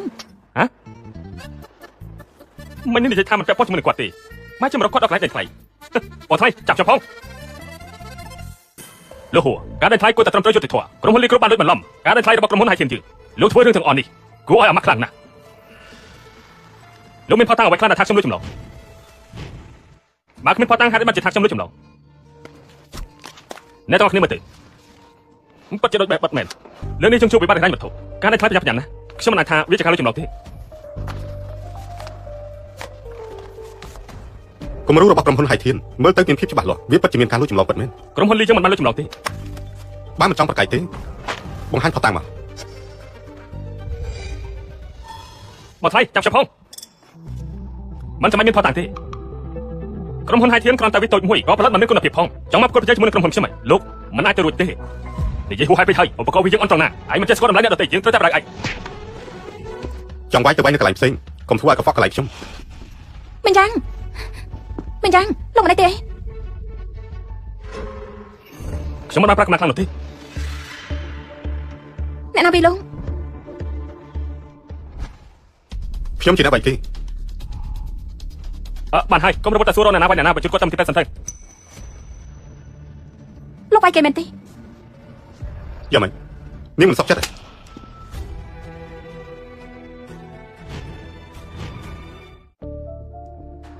មែនខ្ញុំគ្រាន់តែចង់ឲ្យលោកសំគេវិញ មិនគួរជឿនេះហ៊ានវាយគាត់ស្រីម្នាក់នេះឈួតហើយមែនទេហ៊ានវាយលោកហួរនេះខ្ញុំថាកំដៅកំពុងតែចេះកាត់តែខ្លាំងហើយ ប្រើកម្លាំងអស់ហើយដៃរបស់នាងជឿទេ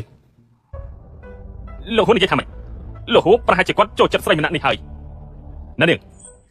ធ្វើបាននេះណាលោកហួរបានយ៉ាងម៉េចនាងវាយគាត់អត់មានហេតុផលចឹងលីមានចាំមកលួចចម្លងការងាររបស់ខ្ញុំមិនបានលួចចម្លងទេឯកសារការដេញថ្លៃមានអ្នកណាបន្លំភ្នែកខ្ញុំនេះជាឯកសារពិតរបស់លីគ្រប់ចុះហេតុអីបានជាឯងទើបតែនិយាយនៅពេលនេះតើលោកប្រកាសខ្ញុំបោះស្រាយដែរទេឯងព្យាយាមធ្វើឲ្យខ្ញុំខឹងឯងនៅតែ បានហើយ លោកហួរខ្ញុំសង្ឃឹមថាលោកព្រមទទួលយកឯកសារការដេញថ្លៃរបស់ខ្ញុំផងចុះ លីមិនយ៉ាងមុនពេលដែលលោកធ្វើអ្វីមួយគួរតែរៀនធ្វើជាមនុស្សខ្លះផង ហួសសិនកុំបាច់ឆ្ងាយបើលោកមិនពេញចិត្តការដេញថ្លៃរបស់លីក្រុមនិយាយឲ្យចាំទៅមិនបាច់ឆ្លៀតមកប្រមាថឆន្ទៈរបស់ គេ ខ្ញុំ ត្រូវជាអ្វីជាមួយនាងមើលទៅខំការពារគេខ្លាំងណាស់ មិត្តរបស់ខ្ញុំយ៉ាងម៉េច តើបែបនេះទៅពីណា ឆាប់ទៅ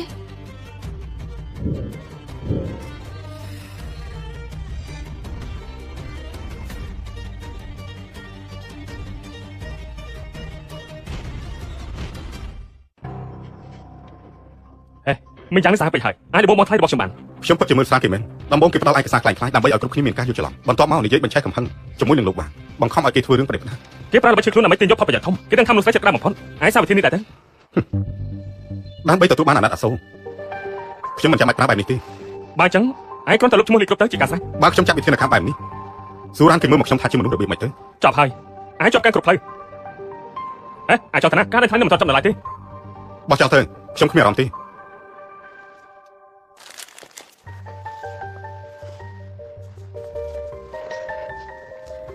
បបស្រាទេលេបឆ្នាំពី3ថ្ងៃទៅលេចអីហើយ រ៉ាន់ថ្ងៃនេះនាងបាននិយាយថានាងគឺជាសង្សាររបស់ខ្ញុំពិតមែនទេ កុំយល់ច្រឡំខ្ញុំធ្វើតាមកលៈទេសៈប៉ុណ្ណោះយើងនៅតែជាមិត្តធម្មតា ខ្ញុំយល់ហើយកុំបារម្ភខ្ញុំមិនបង្ខំនាងទេ គម្រោងជាមួយហួរក្រុមទោះជាត្រូវបាត់បង់ក៏កុំបាត់ទឹកចិន រ៉ាន់ខ្ញុំមិនអាចប្រាប់នាងទេស្ថានភាពគ្រួសារខ្ញុំប្រហែលឆ្នាំនេះមិនដូចមុនឡើយការអភិវឌ្ឍក្រុមហ៊ុនធ្លាក់ចុះខ្ញុំពេលនេះមានការខ្វះខាតថវិកាខ្លាំងណាស់ខ្ញុំពិតជាចង់បានគម្រោងក្រុមហ៊ុនលីគ្រប់នោះពិតមែន តែខ្ញុំក៏បានវាយហួរផ្សេងៗនៅថ្ងៃនេះដែរមិនដឹងថា មិនអីទេខ្ញុំនឹងគិតរកវិធីផ្សេងដើម្បីដោះស្រាយគម្រោងនេះ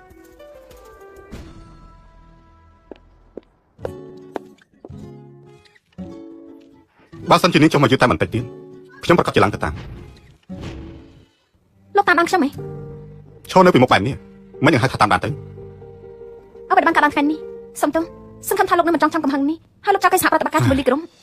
លីមិនយ៉ាងបបួលនាងទៀតហើយមែនទេ គេជាមនុស្សចិត្តល្អស្មោះត្រង់មិនក៏ខ្វះដោយលោកគិតទេ ចិត្តល្អស្មោះត្រង់មានតែសរសៃដូចជានាងទេដែលយល់ថាជាជាប់បែបនេះពាក់ស្បែកជៀមនោះ គាត់មកពីគ្រួសារល្អមានឪពុកម្ដាយស្រឡាញ់គាត់មិនដូចលោកទេ នាងកំពុងតែរំលឹកខ្ញុំថាខ្ញុំជាកូនក្រៃច្បាប់តែមែនទេឆ្លើយជាមួយខ្ញុំមក ខ្ញុំគ្មាននឹងចឹងទេ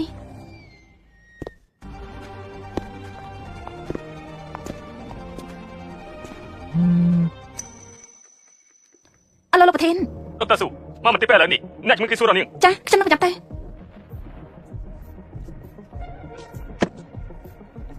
ចង់ជិះតាក់ស៊ីនៅពេលនេះមិនងាយស្រួលទេចាំខ្ញុំជូនទៅ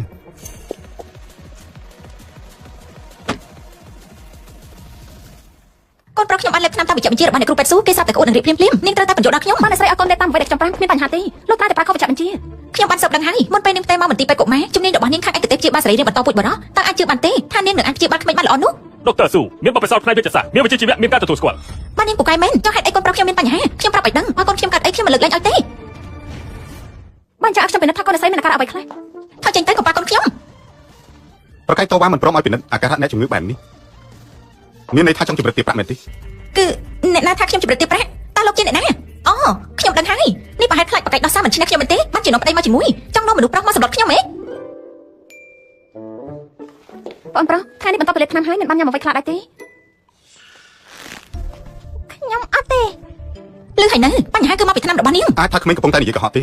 កូនប្រុសខ្ញុំទៅតែ8ឆ្នាំប៉ុណ្ណោះគេអាចកុហកបានយ៉ាងម៉េច ឡូក្មួយប្រុសបើសិនជាឯងនិយាយកុហកមែនម្ដាឯងនឹងត្រូវកាត់ចោលពាក់កណ្ដាលនៅយប់នេះពូមិនបាននិយាយលេងសើចជាមួយនឹងឯងនោះទេណា កុំនិយាយបំពេញក្មេងបែបនេះថ្ងៃនេះខ្ញុំបានញ៉ាំនំខេកមួយដុំម៉ាក់និយាយថាវាផាត់កំណត់ហើយខ្ញុំកំពុងនិយាយការពិតពូកុំកាត់ណាខ្ញុំអី អាកូនល្ងង យល់ហើយមែនទេការញ៉ាំអាហារផុតកំណត់វាមិនដាល់ឲ្យរោគរាគ នេះជាការយល់ខុសរបស់ពុកម្ដាយចាត់ទុកថាជាការយល់ខុសដោយអចេតនាខ្ញុំនៅតែពិនិត្យឲ្យឆាប់ទៅជាមួយខ្ញុំទៅ នាងឃើញហើយតែមែនទេពេលខ្លះដំណោះស្រាយក៏ដោយវាមានប្រសិទ្ធភាពខ្លាំងជាង រឿងនេះខ្ញុំទទួលស្គាល់ជាពាក់កូនលោកហើយខ្ញុំសុំទៅពិនិត្យអាការៈក្មេងសិន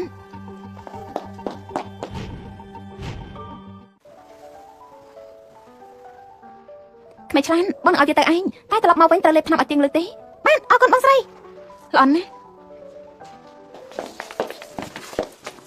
ពីចាប់ផងបាយបាយ មើលទៅនាងដូចជាចូលចិត្តក្មេងណាស់តែមែនទេ ចុះលោកមិនចូលចិត្តក្មេងទេ កូនក្មេងគឺជាសត្វដែលកើតឡើងមកបង្កបញ្ហា ប្រាប់កូនរបស់នាងផងកុំឲ្យស្អប់ខ្ញុំគឺប៉ារបស់គេទេដែលមិនចង់បានគេដោយខ្លួនឯង នាងកើតអី គ្មានអីទេគ្រាន់តែចង់រំលឹកលោកហួរពេលចាត់នៅពេលជុំបាដាច្រើននៅត្រឹកខ្មិចលើក្រែងលោកនៅខែណាមួយកូនចៅក្រៃច្បាប់ម្នាក់ទៀតនឹងលេចមុខមក បើសិនជាខ្ញុំមានកូនក្រៃច្បាប់វាកាត់ចេញពីនាងតែប៉ុណ្ណេះប៉ុណ្ណោះព្រោះប្រហែលឆ្នាំមកនេះខ្ញុំមិនដែលដេកជាមួយអ្នកផ្សេងទេ ស្រាប់មកទៅលោកហួរដូចជាមិនសូវមានទីផ្សារល្អទេ ពិតមែនហើយប៉ុន្តែប្រហែលឆ្នាំមកនេះខ្ញុំដូចជាចាប់អារម្មណ៍តែនាងតែម្នាក់ប៉ុណ្ណោះ លោកគ្រាន់តែចាប់អារម្មណ៍លើរាងកាយរបស់ខ្ញុំប៉ុណ្ណោះ នាងគិតថាមនុស្សដូចជាខ្ញុំនេះចាប់អារម្មណ៍តែរាងកាយតែប៉ុណ្ណោះទេខ្ញុំត្រូវតែបន្តការផ្សាយដេញថ្លៃជាមួយនឹងលីក្រុមខ្ញុំចង់ឲ្យនាងឃើញច្បាស់នៅភ្នែក ថាលីងមិនគឺជាមនុស្សបែបណា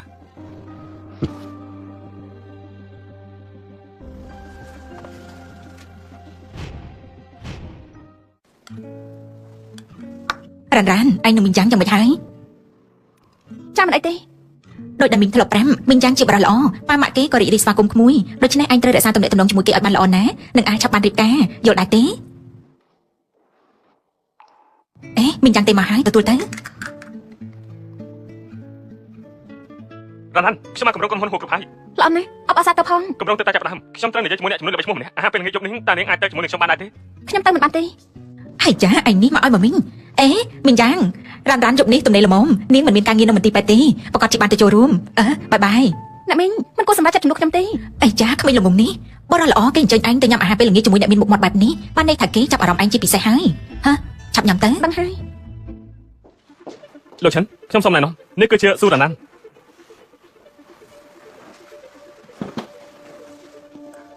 មើលទៅលោកពិតជាបរិះដែលមានសំណាងមែន លោកឈិនកុំយកច្រឡំខ្ញុំនឹងរ៉ាន់គ្រាន់តែជាមិត្តគ្នាទេ អូជាមិត្តទេអូចាប់ផ្ដើមដំបូងជាមិត្តអញ្ចឹងហើយអត់មិនអីទេអមកផឹកស្រាបកៅសិន សុំ ទៅ ទោសលោកឈិនខ្ញុំមិនអាចផឹកបានទេ នេះមក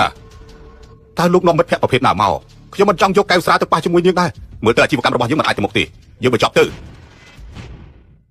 ណែលោកឈិនអញចាចុះខ្ញុំផឹកចំនួននេះតើបានដែរទេខ្ញុំផឹកចំនួន ផឹកចំនួននេះ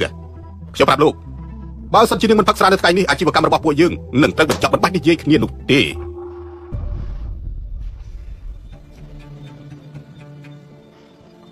លោកឈិនស្រាមួយកៅនេះខ្ញុំជូនលោក យ៉ាបែបនេះគឺធ្វើឲ្យបន្ទុញទ្រាន់មែន ខ្ញុំសុំតែបន្ទុកតាំងតែង គេជាស្រីរបស់លោកមែន ច្បាស់ជាមិនមែនទេ ហើយបើអញ្ចឹងនាងឲ្យមកខ្ញុំមកខ្ញុំចាប់ខ្លួនរសជាតិ សូមទោសផងស្រីម្នាក់នេះខ្ញុំមិនអាចឲ្យលោកបានទេខ្ញុំទុកប្រាការផលប្រយោជន៍ធំ លោកខូស្ទេបបេះដូងខ្ញុំមើលវាលោតញាប់ខ្លាំងណាស់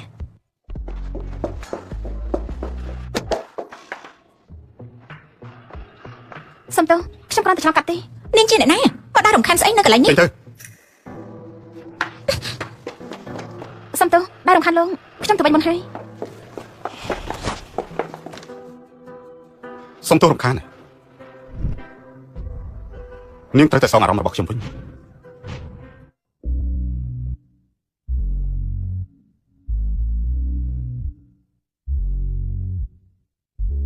លេងខ្ញុំទៅ នាងជាអ្នកយកវាមកឲ្យខ្ញុំដោយខ្លួនឯងបើខ្ញុំលេងនាងទៅខ្ញុំសំជាមនុស្សប្រុសដែរទេ ខ្ញុំគ្រាន់តែឆ្លងកាត់ទៅកន្លែងមីងយ៉ាងគ្មានបំណងរំខានលោកទេ មានតែមនុស្សប្រុសគ្មានសមត្ថភាពតែប៉ុណ្ណោះដែលនាំស្រីមកតាក់ទាញអាជីវកម្មបែបនេះ គ្រាន់តែញ៉ាំអាហារលោកគិតគេផ្លូវអាក្រក់ពេកហើយ ចរាចរមនុស្សនៅទីនេះស្មុគស្មាញណាស់ប្រពន្ធដើមតែងតែវាយប្រហារស្រីកំណាន់បើសិនជាគេពិតជាស្រឡាញ់នាងមែនហេតុអីបានជាគេនាំនាងមកកន្លែងបែបនេះ អញ្ចឹងខ្ញុំគិតថាមានសមត្ថភាពណាស់ នាងស្រីមុខក្រាស់ហេតុតែដល់មនុស្សប្រុសរបស់យើងនឹងសម្លាប់ឯង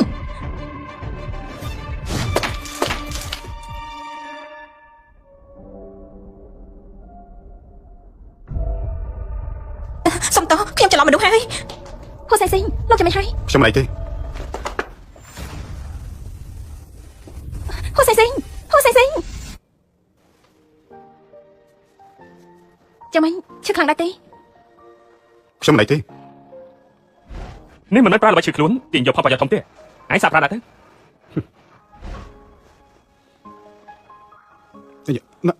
ចាំមិនមកពីខ្ញុំបាត់ខកកន្លែងមែនទេ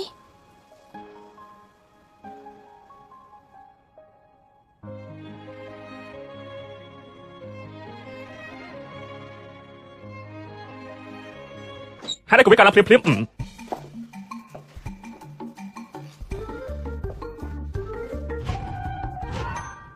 អញមកទីនេះធ្វើអី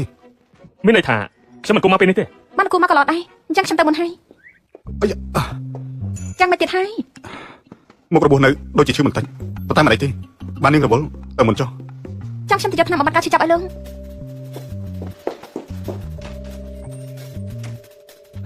បានហើយនៅតែពីអ្នកទេឈប់ធ្វើប៉ុតទៅខ្ញុំចាំមិនថាកាលនោះបងត្រូវក្រកកំភ្លើពីគ្រាប់មិនត្អូនសំបីតែបន្តិចពេលនេះត្រូវមកដល់ស្រាអូនដូចកូនក្មេងក្រែងបាននិយាយថាមិនប្រើវិធីទាមទារចំណាប់អារម្មណ៍ពីភាគីម្ខាងទៀតដែរមើលទៅឥឡូវនេះដូចជារីករាយជាមួយនឹងការឈឺចាប់ណា បាយមិននិយាយក៏គ្មានអ្នកណាថាឲ្យឆ្លងដែរ លោកហូរសំដែងបានល្អណាស់លោកមកទីនេះធ្វើអីខ្ញុំបានលើថាលោកហូរយកក្បាលទៅរកដល់ស្រាចំនួនមកស្រីខ្ញុំ ក្នុងនាមជាមិត្តប្រុសរបស់នាងគួរតែមិនសួរសុខទុក្ខលោកចឹងហើយ លីមយ៉ាងលោកមិនចាំបាច់ធ្វើបែបនេះទេលោកដឹងខ្លួនឯងហើយហេតុអីបានជាលោកចូលទៅចិត្តស៊ូរ៉ាននោះក៏ព្រោះតែនាងមានទំនាក់ទំនងជាមួយខ្ញុំ លោកហូបភ្លេចហើយតើមែនទេការប្រកួតទេពកោសល្យការពេលលើកមុនបានមកលើគ្រួសារខ្ញុំហើយពេលស៊ូរ៉ានមានបញ្ហាហេតុអីក៏មិនឃើញលោក វាអាជីវកម្មអ្នកខ្លាំងទឹកជាអ្នកឈ្នះ ឡោខ្ញុំមិនពូកែខាអាជីវកម្មដូចលោកទេតែខ្ញុំពូកែខាងដៃតាមស្រីស្រីស៊ូរ៉ានបានសាររបស់រួចហើយខ្ញុំមានជំនាញល្អណាស់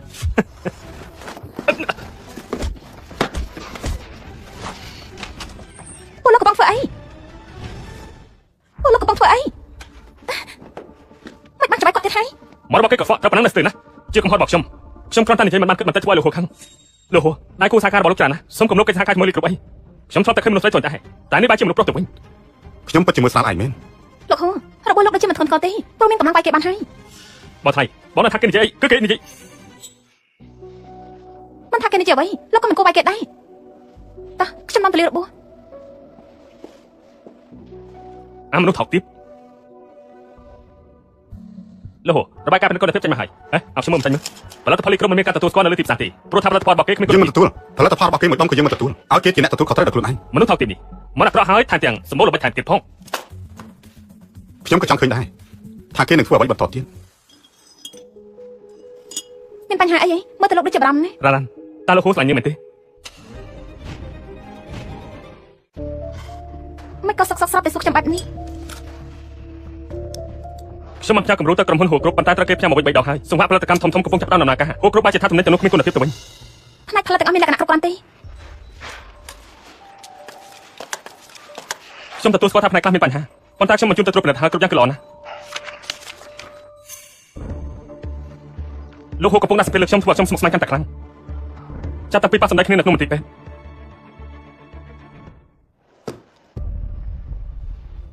បើមកដើម្បីលីមយ៉ាងទេចេញទៅវិញទៅល្អជាង លោកមានចេតនាធ្វើឲ្យគេអាម៉ាស់មែនទេ ធ្វើឲ្យគេអាម៉ាស់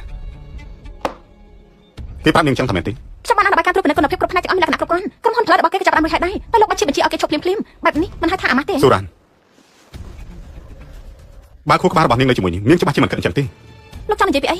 ខ្ញុំចង់និយាយពីអីយ៉ាងម៉េចនាងពិតជាលះបង់គ្រប់យ៉ាងដើម្បីគេមែនទេត្រូវហើយក៏ព្រោះតែគេដឹងច្បាស់ថាខ្ញុំនេះមានអារម្មណ៍បែបណាចំពោះនាងទើបគេប្រើអារម្មណ៍របស់នាងមកចាត់ការជាមួយនឹងខ្ញុំ ហូសេងស៊ីងសប្បាយចិត្តដែលឃើញខ្ញុំបែបនេះមែនទេ ខ្ញុំគ្រាន់តែចង់ឃើញថានាងធ្វើសម្រាប់លីមយ៉ាងបានដល់កម្រិតណា អញ្ចឹងខ្ញុំគាត់ដេកជាមួយលោកឥឡូវនេះកុំឲ្យដាក់សម្ពាធលើលីមិនយ៉ាង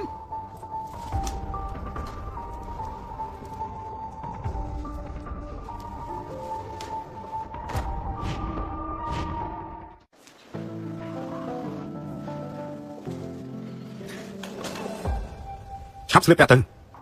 ហើយឆាប់ចេញទៅស៊ូរ៉ាន់ខ្ញុំក៏ជាមនុស្សហើយខ្ញុំក៏មានបេះដូងដូចគ្នាដែរដរាបណានាងធ្វើដើម្បីលីមយ៉ាងខ្ញុំមិនប៉ះពាល់នាងជាដាច់ខាតនាងមានតម្លៃត្រឹមតែกระดาษកិច្ចប្រឹងប្រែងមួយសន្លឹកប៉ុណ្ណឹងទេខ្ញុំមិនដឹងថាលីមយ៉ាងគេបាននិយាយអ្វីខ្លះឲ្យនាងលងជឿគេដល់ថ្នាក់នេះប៉ុន្តែខ្ញុំប្រកាសចិត្តថាគេគ្មានគំនិតល្អជាមួយនាងទេ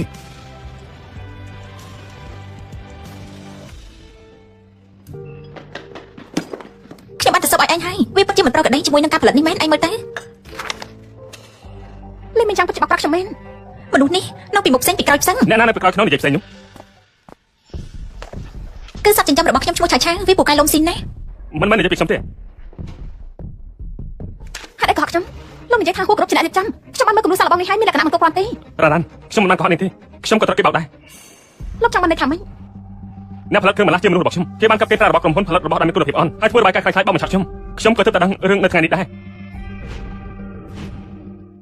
រឿងនេះខ្ញុំបាននិយាយជាមួយនឹងលោកហូរួចហើយនាងក៏មិនរំអីទោះបីជាលីគ្រប់ត្រូវអស់ពីខ្លួនក៏ខ្ញុំត្រូវតែមកជួយរបស់ដែលមានគុណភាពឲ្យគេដែរ អ្នកកំពីនិយាយគ្នាចោះខ្ញុំមានការរវល់បន្ត ហើយចារ៉ារ៉ាន់រឿងនេះគឺជាការធ្វើប្រហែសរបស់ខ្ញុំប៉ុណ្ណោះមិនមែនអាសាតែហេតុផលមួយនេះនាងជប់ប្រាប់បានខ្ញុំទេ អត់ទេតែខែក្រោយលោកគួរតែប្រយ័ត្នជាងនេះ តែហើយយប់នេះខ្ញុំមានកម្មវិធីជប់លៀងជាមួយមិត្តភក្តិនាងទៅជាមួយខ្ញុំទៅ ខ្ញុំមិនសូវយល់រឿងអាជីវកម្មសុំមិនទៅល្អជាង ប៉ុន្តែខ្ញុំចង់ណែនាំនាងឲ្យស្គាល់មិត្តភក្តិរបស់ខ្ញុំ មិនយ៉ាងទំនាក់ទំនងចូលពេលនេះគ្មានអ្វីលើពីមុនលោកក៏ដឹងហើយដែរមែនទេ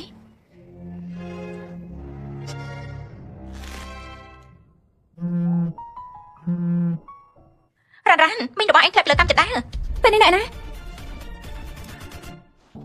មីងរំខានក្មួយហើយមិនអីទេមីង អ្នកមីងមានរឿងអីមិនបានជាសក់អ្នកមីងធ្លាក់លើចន្ទា មិនអីទេប្រហែលជាមីងចាស់ពេកដើមមិនប្រយ័ត្នក៏រអិលជើងដួលតែសំណាងបានមីងយ៉ាងនៅគេបានជូនមីងមកមន្ទីរពេទ្យតាន់ពេល ចៃដន្យណាមិនបានជាលោកនៅផ្ទះរបស់មីងខ្ញុំដែរ ហើយចាក្មួយស្រីមីងយ៉ាងគេបារម្ភពីអញណាគេដឹងថាក្មួយរវល់នឹងការងារទៅមករកឯងដល់ផ្ទះនឹងណាចៃដន្យដល់ហើយគ្រាន់តែមកដល់ភ្លាមក៏មានរឿងកើតឡើងចំពោះមីងផ្លែនអ្នកឯងខ្ញុំដូចជាសង្ស័យគេទៅរកឯងដល់ផ្ទះភ្លាមមីងក៏កាត់មានគ្រោះថ្នាក់វាមិនចៃដន្យពេកទេ ប៉ុន្តែខ្ញុំមិនយល់គេធ្វើបានតែមីងដើម្បីអី តែយ៉ាងណាខ្ញុំថាឯងគួរតែតាមដានគេខ្លះក៏ល្អ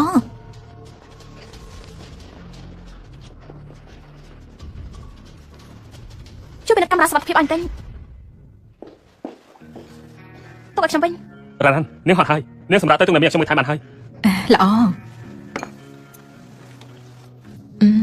ឃើញក្មួយទាំងពីរបែបនេះមីងពិតជាសប្បាយចិត្តខ្លាំងណាស់ហាអញចាំមិញ អូអញ្ចឹងទេណាមីងខ្ញុំនឹងរ៉ានពេលនេះនៅជាមួយនឹងគ្នាទេមិនតមានអ្វីលើសពីនេះឡើយ អូរ៉ានមីងយ៉ាងជាក្មេងល្អក្មួយនៅស្ទាក់ស្ទើរអីទៀតពេលដែលមីងឈឺបានគេស្វាស្វែងរកពេទ្យមនុស្សល្អបែបនេះត្រូវតែរក្សាគ្នាឲ្យបានល្អណាក្មួយ ខ្ញុំដឹងហើយ អញតែងតែឆ្លើយបែបនេះរហូតមិនបានទេថ្ងៃនេះពួកឯងទាំងពីរត្រូវតែផ្ដល់ចម្លើយឲ្យមីងថាយល់ព្រមតាក់ទងគ្នាឬអត់យ៉ាងម៉េច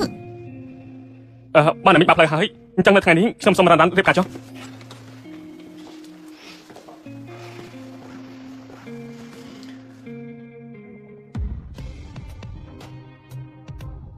រ៉ានតាមពិតទៅចិញ្ចៀនខ្ញុំត្រឹមទុកយូរហើយរងចាំតែចម្លើយរបស់នាងយកព្រមប៉ុណ្ណោះ ហើយចារ៉ានឃើញទេមីងយ៉ាងគេស្រឡាញ់ក្មួយណាស់នៅឈរធ្វើអីទៀតឆ្លើយភ្លាមទៅ គេមិនសុំមនុស្សស្រីរៀបការក្នុងមន្ទីរពេទ្យទេលោកល្ងងឬក៏ធ្វើជាល្ងងទៅគេមិនសុំមនុស្សស្រីរៀបការក្នុងមន្ទីរពេទ្យទេលោកជាមនុស្សល្ងងឬមួយក៏ពុតធ្វើជាមនុស្សល្ងង លោកមកមន្ទីរពេទ្យធ្វើអីដែរលោកលើថាអ្នកមីរបស់អ្នកនាងស៊ូធ្លាប់លើកម្មចន្ទាទើបចេញគ្រូពេទ្យផ្នែកខួរឆ្អឹងមកពិនិត្យអ្នកមីជាពិសេស លោកគ្រូពិតជារំខានដល់លោកខ្លាំងហើយ ជារឿងតូចតាចទេណាមីងចិញ្ចៀននេះមិនទៅតូចពេកហើយវាមិនសមជាមួយនាង លោកមកកាត់សម្បត្តិអ្នកដទៃបែបនេះមិនល្អនោះទេ បើតាមខ្ញុំមើលទៅមិញនេះមិនមែនសុំរៀបការគឺជាការបង្ខំ ខ្ញុំថាលោកគ្រូពិតជាយល់ច្រឡំហើយរ៉ាននឹងមីងយ៉ាងគឺ មីងខ្ញុំថាមីងតែដែលចូលច្រឡំមីងយ៉ាងខ្ញុំដឹងថាលោកគិតបែបណាចំពោះខ្ញុំប៉ុន្តែកន្លងមកខ្ញុំទុកលោកត្រឹមជាមិត្តប៉ុណ្ណោះហើយខ្ញុំមិនចូលចិត្តដែលលោកមកធ្វើបែបនេះចំពោះមុខមីងរបស់ខ្ញុំទាំងដែលត្រឹមជាមិត្តខ្ញុំថាអ្វីដែលលោកធ្វើនេះមិនមែនសុំរៀបការតែជាការបង្ខំច្រើនជា ខ្ញុំ ង សារភាពថាខ្ញុំមិនចោទធ្មត់តែមកប្រជុំស្រាញ់ខ្លាំងពេកទើប ខ្ញុំ ខ្ញុំ ខ្លាំងប៉ុណ្ណាក៏លោកមិនគួរធ្វើដាក់មីងខ្ញុំបែបនេះ រ៉ានមីងយ៉ាងគេមើលថៃមីងបានល្អណាស់ឯងនិយាយស្អីហ្នឹង អ្នកមីងខ្ញុំខ្លាំងឆ្កាមមិនបានហេតុអីសោះមីងក៏សាប់តែឲ្យផ្លេចចន្ទាបែបនេះមុននេះខ្ញុំបានឲ្យគេឆែកមើលកាមេរ៉ាសុវត្ថិភាពមីងដឹងថាខ្ញុំឃើញអ្វីដែរទេ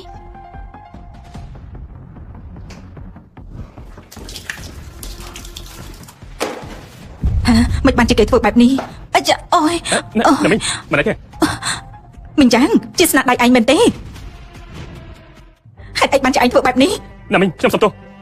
មកប្រជុំស្រាញ់រ៉ានខ្លាំងពេកហើយមកប្រជុំចង្រៃខ្ញុំសុំទោស លោកកំរួតណាឆាប់ចេញភ្លាមទៅអ្នកមីងមិនត្រូវការលោកមើលថែទេចេញទៅ ឈប់សិន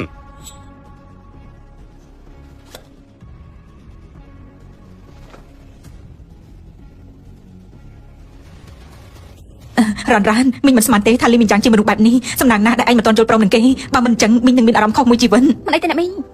មិនអីទេចាំមីងជួយរកមិត្តប្រុសឲ្យអញម្នាក់ទៀតលើកនេះយើងជួយមើលគ្នា នៅត្រង់ ណា ណាទេអ្នកមីងម្នាក់នោះនៅឈរទីនេះនៅជំងឺងហើយតា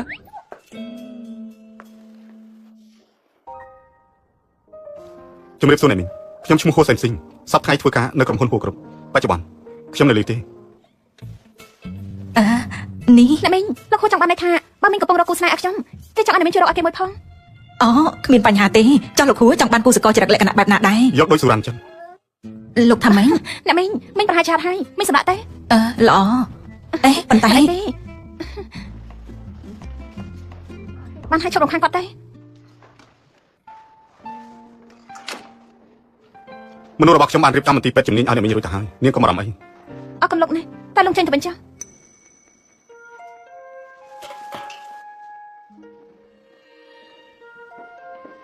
ឈប់សិន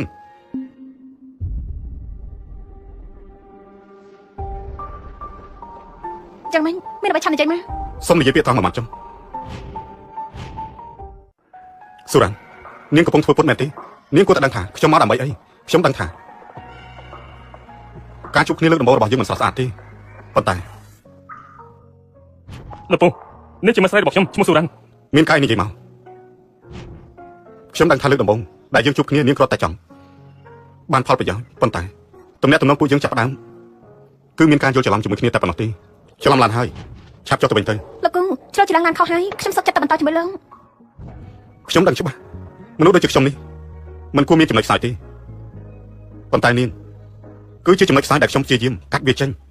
ប៉ុន្តែខ្ញុំធ្វើមិនបានកុំរកខ្ញុំម្ដងទៀតខ្ញុំគ្មានអារម្មណ៍ទេពេលទៅហើយកុំភ្លេចស្មាតកន្លែងផងព្រោះខ្ញុំមិនចូលចិត្តស្មោករូបនៅពេលនេះខ្ញុំមានអាយុ35ឆ្នាំហើយមិនដឹងថានាងជឿខ្ញុំឬក៏អត់ទេខ្ញុំមិនធ្លាប់មានស្នេហាទេខ្ញុំក៏ដឹងខ្ញុំគ្មានវិធីផ្គប់ចិត្តនាងទេប៉ុន្តែខ្ញុំចង់ប្រាប់នាងថាខ្ញុំស្រឡាញ់នាងខ្លាំងណាស់មុនពេលដែលខ្ញុំបានជួបនាងខ្ញុំមិនដែលចង់មានស្នេហាទេប៉ុន្តែនៅពេលដែលខ្ញុំបានជួបនាងហើយអារម្មណ៍ខ្ញុំក៏ផ្លាស់ប្ដូរសូរ៉ាន់ពាក្យទាំងនេះខ្ញុំគួរតែប្រាប់នាងតាំងពី5ឆ្នាំមុនមិនយឺតពេលទេមែនទេបាននាងចង់រៀបការសូមឲ្យកូនកំឡុងគឺជាខ្ញុំ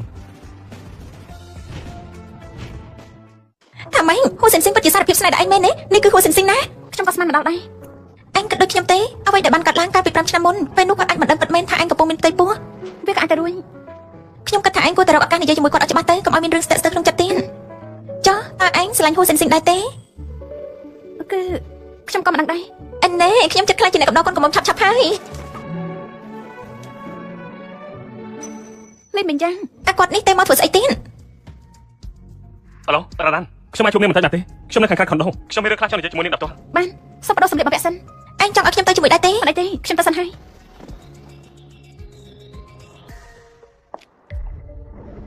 មានរឿងអីឆាប់និយាយមក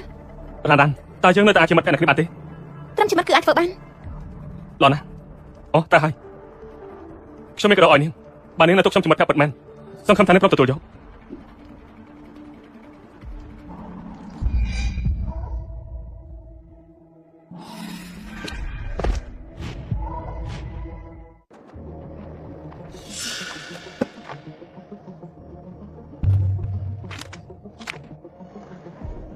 ដឹងខ្លួនហើយ លេមិនយ៉ាងលោកចង់ធ្វើអី នាងនឹងថាហេតុអីក្រុមហ៊ុនលីកខ្សែធននាងនឹងថាហេតុអីដែរទេ អាជីវកម្មខ្សែធនគ្មានហេតុផលអីក្រៅពីអ្នកដឹកនាំគ្នាបានកើត គឺហ៊ូសិនស៊ីង នេះ វាស្រឡាញ់នាងខ្លាំងណាស់ខ្ញុំដឹងថានាងជាចំណុចខ្សោយរបស់វានិយាយ លោកចង់ប្រាប់ខ្ញុំជាឧបករណ៍ធ្វើបាបគូសេងសិងមែនទេ ត្រូវហើយខ្ញុំនឹងឲ្យវាលុបជង្គង់នៅចំពោះមុខខ្ញុំហើយនឹងឲ្យវានិយាយថាវាគឺជាឆ្កែរបស់មីងយ៉ាង មិនក៏លោកស្អប់គេខ្លាំងម្ល៉េះ មិនជាសោះបែប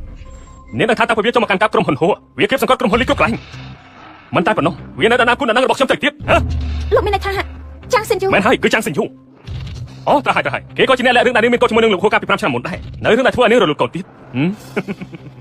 បានន័យថា5ឆ្នាំមុនហួរសេងសិងមិនដឹងថាខ្ញុំមានផ្ទៃពោះទេលោកបាក់ប្រាក់ខ្ញុំ បើមិនមែនហួរសិនគៀបសង្កត់គ្រួសារខ្ញុំអាជីវកម្មខ្ញុំក៏មិនអាចចុះបែបនេះដែរហើយគ្រួសារចាស់ក៏មិនរកចាប់ធានាការរបស់ខ្ញុំដែរ ធ្វើអាជីវកម្មដូចជាសង្គ្រាមខ្ញុំបានតាមដានព័ត៌មានខ្លះផានការប្រកួតប្រជែងរបស់ក្រុមហ៊ុនលីមិនស្របច្បាប់ទេ បាត់មកទៅ លីមិនយ៉ាងលោកនៅមានពេលកែខ្លួនប៉ាម៉ារបស់លោកពុកគាត់ចាស់ណាស់ទៅហើយហើយលោកមិនកាត់ដល់ពុកគាត់ នាងខ្ញុំบอกខ្ញុំទៀតទៅខ្ញុំប្រាប់នាងទោះបីជាថ្ងៃនេះខ្ញុំស្លាប់ក៏ខ្ញុំអស់ពួកនាងទៅជាមួយដែរ ប៉ាម៉ាតើលោកចង់ធ្វើអី បន្តិចទៀតហួរសិនមកដល់ហើយនាងចាំមើលការសម្ដែងរបស់ខ្ញុំទៅហ៎ពួកឯងមើលនេះបានល្អ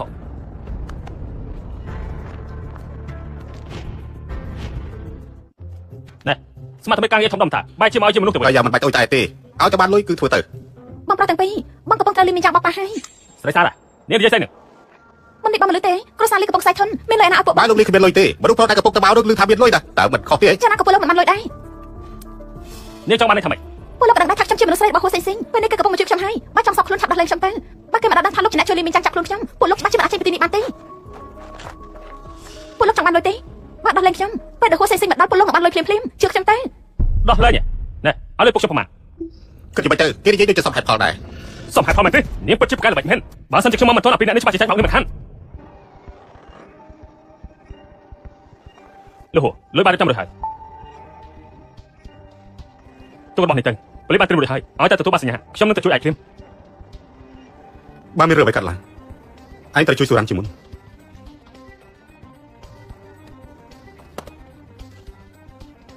ប្រយ័ត្នផងណា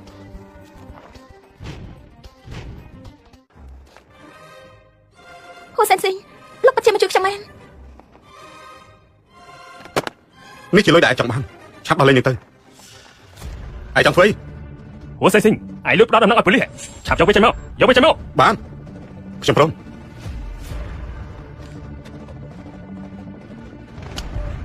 រើកម្ដឡើងមក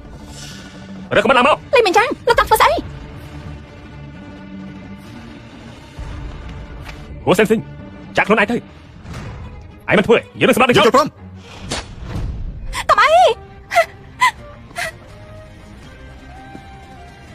អាចដោះលែងនាងបានហើយនៅ បានតែឯងត្រូវលុតជង្គង់ផងជាងសិនព្រោះសិនសិនគឺជាមនុស្សដែលខ្លាំងពូកែខ្ពស់មិនកើតកតទៀតទៅឯងឆាប់លុតជង្គង់នៅចំពោះមុខជើងព្រាមទៅលុតជង្គង់ទៅ សូរ៉ាន់បិទភ្នែកទៅ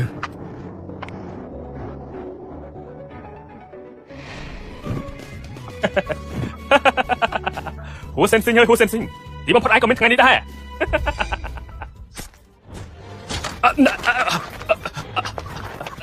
លបឆាប់តាពូទៅ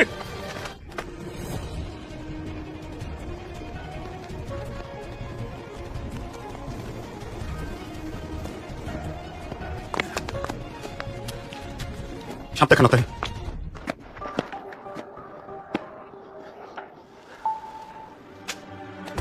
ដើរតាមខ្ញុំនោះទៅឆាប់ឡើង លោកចង់ទៅណា នៅក្នុងឡាននេះហើយខ្ញុំមកវាយដានពួកគេ អត់ទេអ្នកខ្លួនទីនេះជាមួយគ្នាទៅកុំទៅអី រ៉ារ៉ានបើពួកយើងទៅពីរអ្នកមានតែម្នាក់នៅរស់ខ្ញុំឲ្យនាងទៅចុះណា កុំទៅនៅជាមួយខ្ញុំទៅ ជឿខ្ញុំទៅ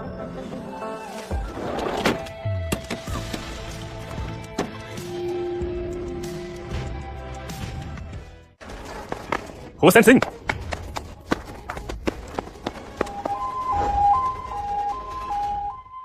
ហូសេស៊ីលោកមិនអាចស្លាប់ទេក្រែងលោកធ្លាប់សមកម្មមែនទេស្ដាប់ខ្ញុំណាបើសិនជាលោកដឹងខ្លួនឡើងវិញខ្ញុំនឹងព្រមរៀបការជាមួយលោកហូសេស៊ីហូសេស៊ីហូសេស៊ី សូរ៉ាន់ប្រជាម្ចាស់អាចដឹកខ្លួនវិញហើយដឹងទេអាចដេកស្លប់ស្ដុកស្ដឹងនៅលើឡានពេន ហូសេស៊ីអ្នកណាគេអ្នកណា គាត់កំពុងសម្រាប់នៅបន្ទប់មួយទៀត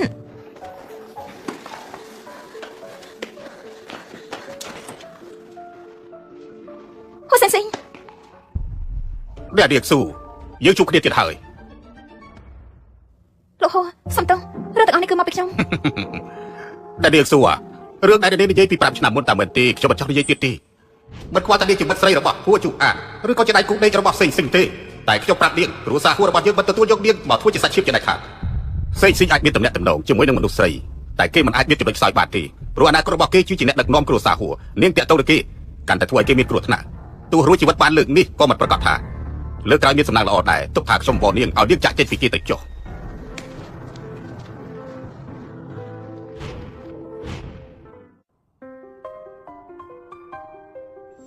វាស្រឡាញ់នឹងច្បាស់ណាស់ថានេះជាចំណុចខ្សោយរបស់វា ទោះរួចជីវិតបានលើកនេះក៏មិនប្រកាសថាសំណាងល្អនៅលើកក្រោយទៀតដែរទុកថាតាចាក់ម្នាក់នេះសុំវល់ឲ្យនាងចាក់ចេញពីគេទៅចុះណា ណាហើយចុះរឿងខ្ញុំនិងហូសេស៊ីពិតជាគ្នាផ្លាច់ទៅរួចទេ អ្នកនឹងសួរមិនក៏ក្រោកពីក្រែងចឹងត្រឡប់ទៅបន្ទប់សម្រាប់វិញទៅ ចាខ្ញុំកំពុងទៅវិញហើយ អត់ត្រូវហើយពេលដែលអ្នកកំពុងសន្លប់ខ្ញុំបានឲ្យគ្រូពេទ្យពិនិត្យរាយការណ៍របស់អ្នកនាងហើយក៏រកឃើញថា លោករកឃើញអី តើអ្នកនាងធ្លាប់រលូតកូនមែនទេ ចា ព្រោះតែបែបនេះគ្រូពេទ្យបានរកឃើញថាស្បូររបស់អ្នកនាងប៉ះទង្គិចយ៉ាងខ្លាំងអ្នកនាងពិបាកមានកូនលើក្រោយទៀតណាស់ ថាម៉េច បើអ្នកនាងរៀបការពិភាក្សាជាមួយនឹងស្វាមីតាមសម្រួលទៅអ្នកនាងនៅក្មេងសុខភាពល្អអាចមានកូនវិញក៏ថាបានដែរ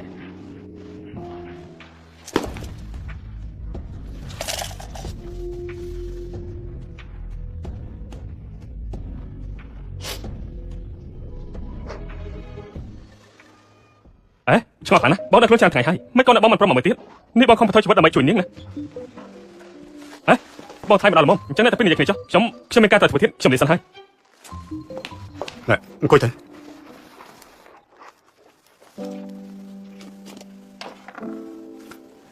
ខ្ញុំខំធ្វើដល់តបដៃលោកសាក់ភ្លុកមើលទៅ ធ្វើដល់តដៃអញ្ចឹងមិនបាច់ប្រើលព្រាទេ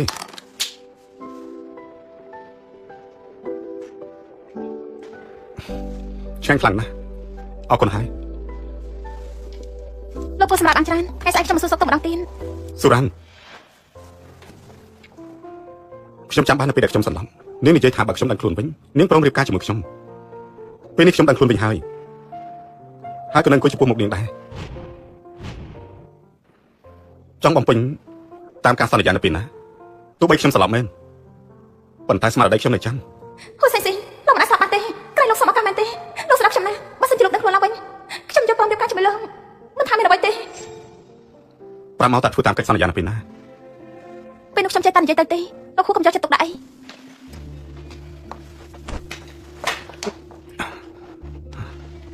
នាងនិយាយថាម៉េចអ្វីដែលនាងនិយាយគឺដើម្បីកុហកខ្ញុំតាមមែនទេ មិនមែនទេហូសេងសេងលោកប្រហែលជាមិនតាន់ផ្លេចថ្ងៃដែលខ្ញុំទៅចាប់ចំណិនលោកមិនបានធ្វើអ្វីទេតែពលិទេដល់ជាអ្នកចាប់ជនលោកមើលលោកគ្មានបានការពេលនេះក៏មករករបស់ទៀតលោកចង់ឲ្យខ្ញុំដឹងគុណព្រមរៀបការជាមួយលោកហ្នឹងឯង មិនបានជាអញ្ចឹងប្រុសម្នាក់នោះនិយាយជាមួយនាងយ៉ាងម៉េចគេបាននិយាយជាមួយនាងថាម៉េច គ្មានអ្នកណាធ្វើអីខ្ញុំទេតែខ្ញុំដឹងខ្លួនឯងថាមិនអាចស្រឡាញ់លោកបាន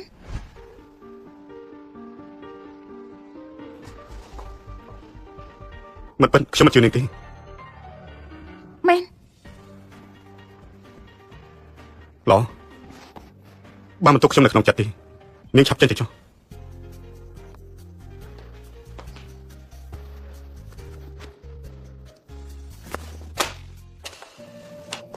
ហូសេងសេងហើយចាំមិនហើយមិនអីទេ ឆាប់ចេញទៅ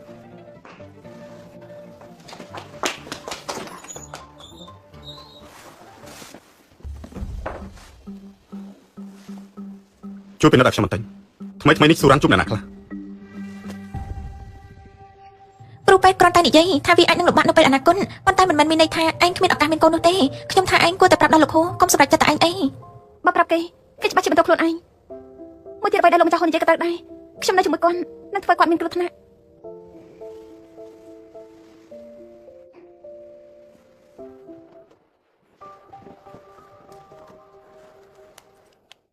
មកថ្លៃមកមកទីពេលលឿនមកមកប្រហោឈាមខ្លាំងណាស់ ថាម៉េច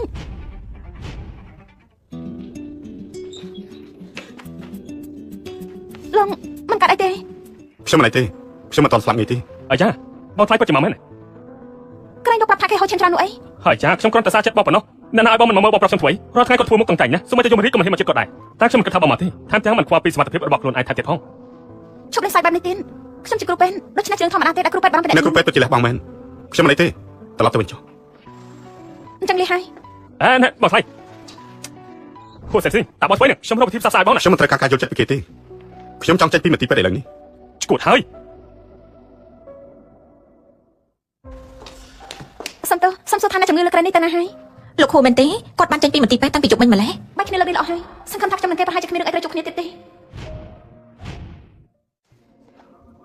នៅឆ្នាំនេះយើងនឹងប្រគល់ក្រុមហ៊ុនទាំងអស់ឲ្យឯងធ្វើការខុសត្រូវយើងគិតថាឯងចាស់ហើយល្មមរកគូសកលហើយបើឲ្យខ្ញុំគិត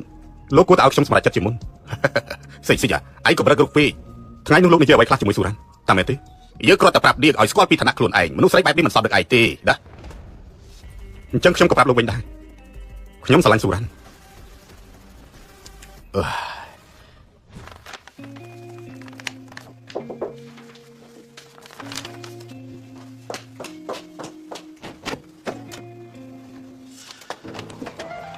លោកមកទៅនេះធ្វើអី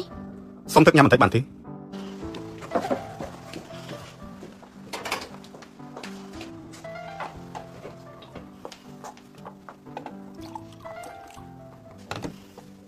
បើលោកគ្មានការអីទេញ៉ាំទឹកហើយត្រឡប់ទៅវិញទៅ ស៊ូរ៉ាន់តាមពិតខ្ញុំមិនមែនជាមនុស្សចូលចិត្តនិយាយច្រើនទេតែខ្ញុំចង់សួរនាងឲ្យបានច្បាស់បាននាងពិតជាជប់ស្រឡាញ់ខ្ញុំមែនខ្ញុំនឹងចាក់ចេញពីទីនេះភ្លាមប៉ុន្តែនាងត្រូវតែប្រាប់ខ្ញុំឲ្យបានច្បាស់ហេតុអីបានជានាងធ្វើដាក់ខ្ញុំបែបនេះ វាសំខាន់ដែរមែនទេ វាសំខាន់សម្រាប់ខ្ញុំណាស់ លោកហូលោកចង់មានកូនបន្តតកូនដែរទេ មិនបានជានាងសួរខ្ញុំបែបនេះខ្ញុំមិនចូលចិត្តក្មេងទេប៉ុន្តែខ្ញុំក៏មិនស្អប់គេដែរវាគ្រាន់តែគេតម្រូវឲ្យគ្រួសារហួររបស់ខ្ញុំត្រូវការកូនដើម្បីស្នងម តែ រត ខ្ញុំ ក ប្រហែលជាគ្មានឱកាសធ្វើជាម្ដាយគេទេ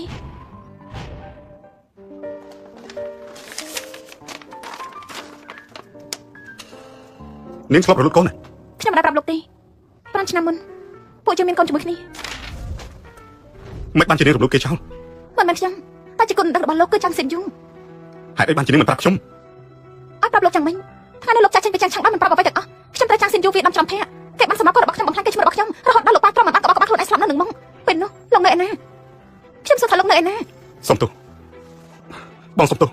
បងមិនដឹងថាអូនមានកូនទេបើបងដឹងបងមិន ខ្ញុំត្រូវការពាក្យសុំទោសរបស់លោក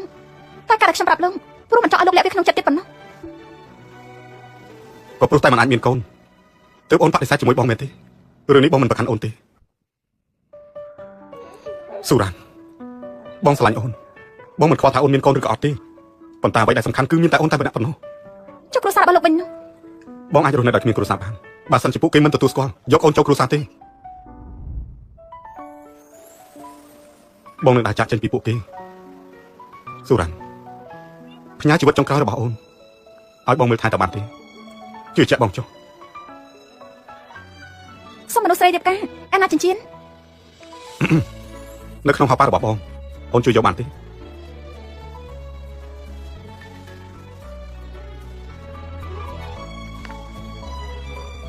ស៊ូរ៉ាន់នៅមុខទ្វារមិញនេះអូនបានសួរបងថាតើបងមកធ្វើអ្វីបងសូមប្រាប់អូនថាបងមកគឺដើម្បីសុំអូនរៀបការយល់ព្រមជាមួយបងទេ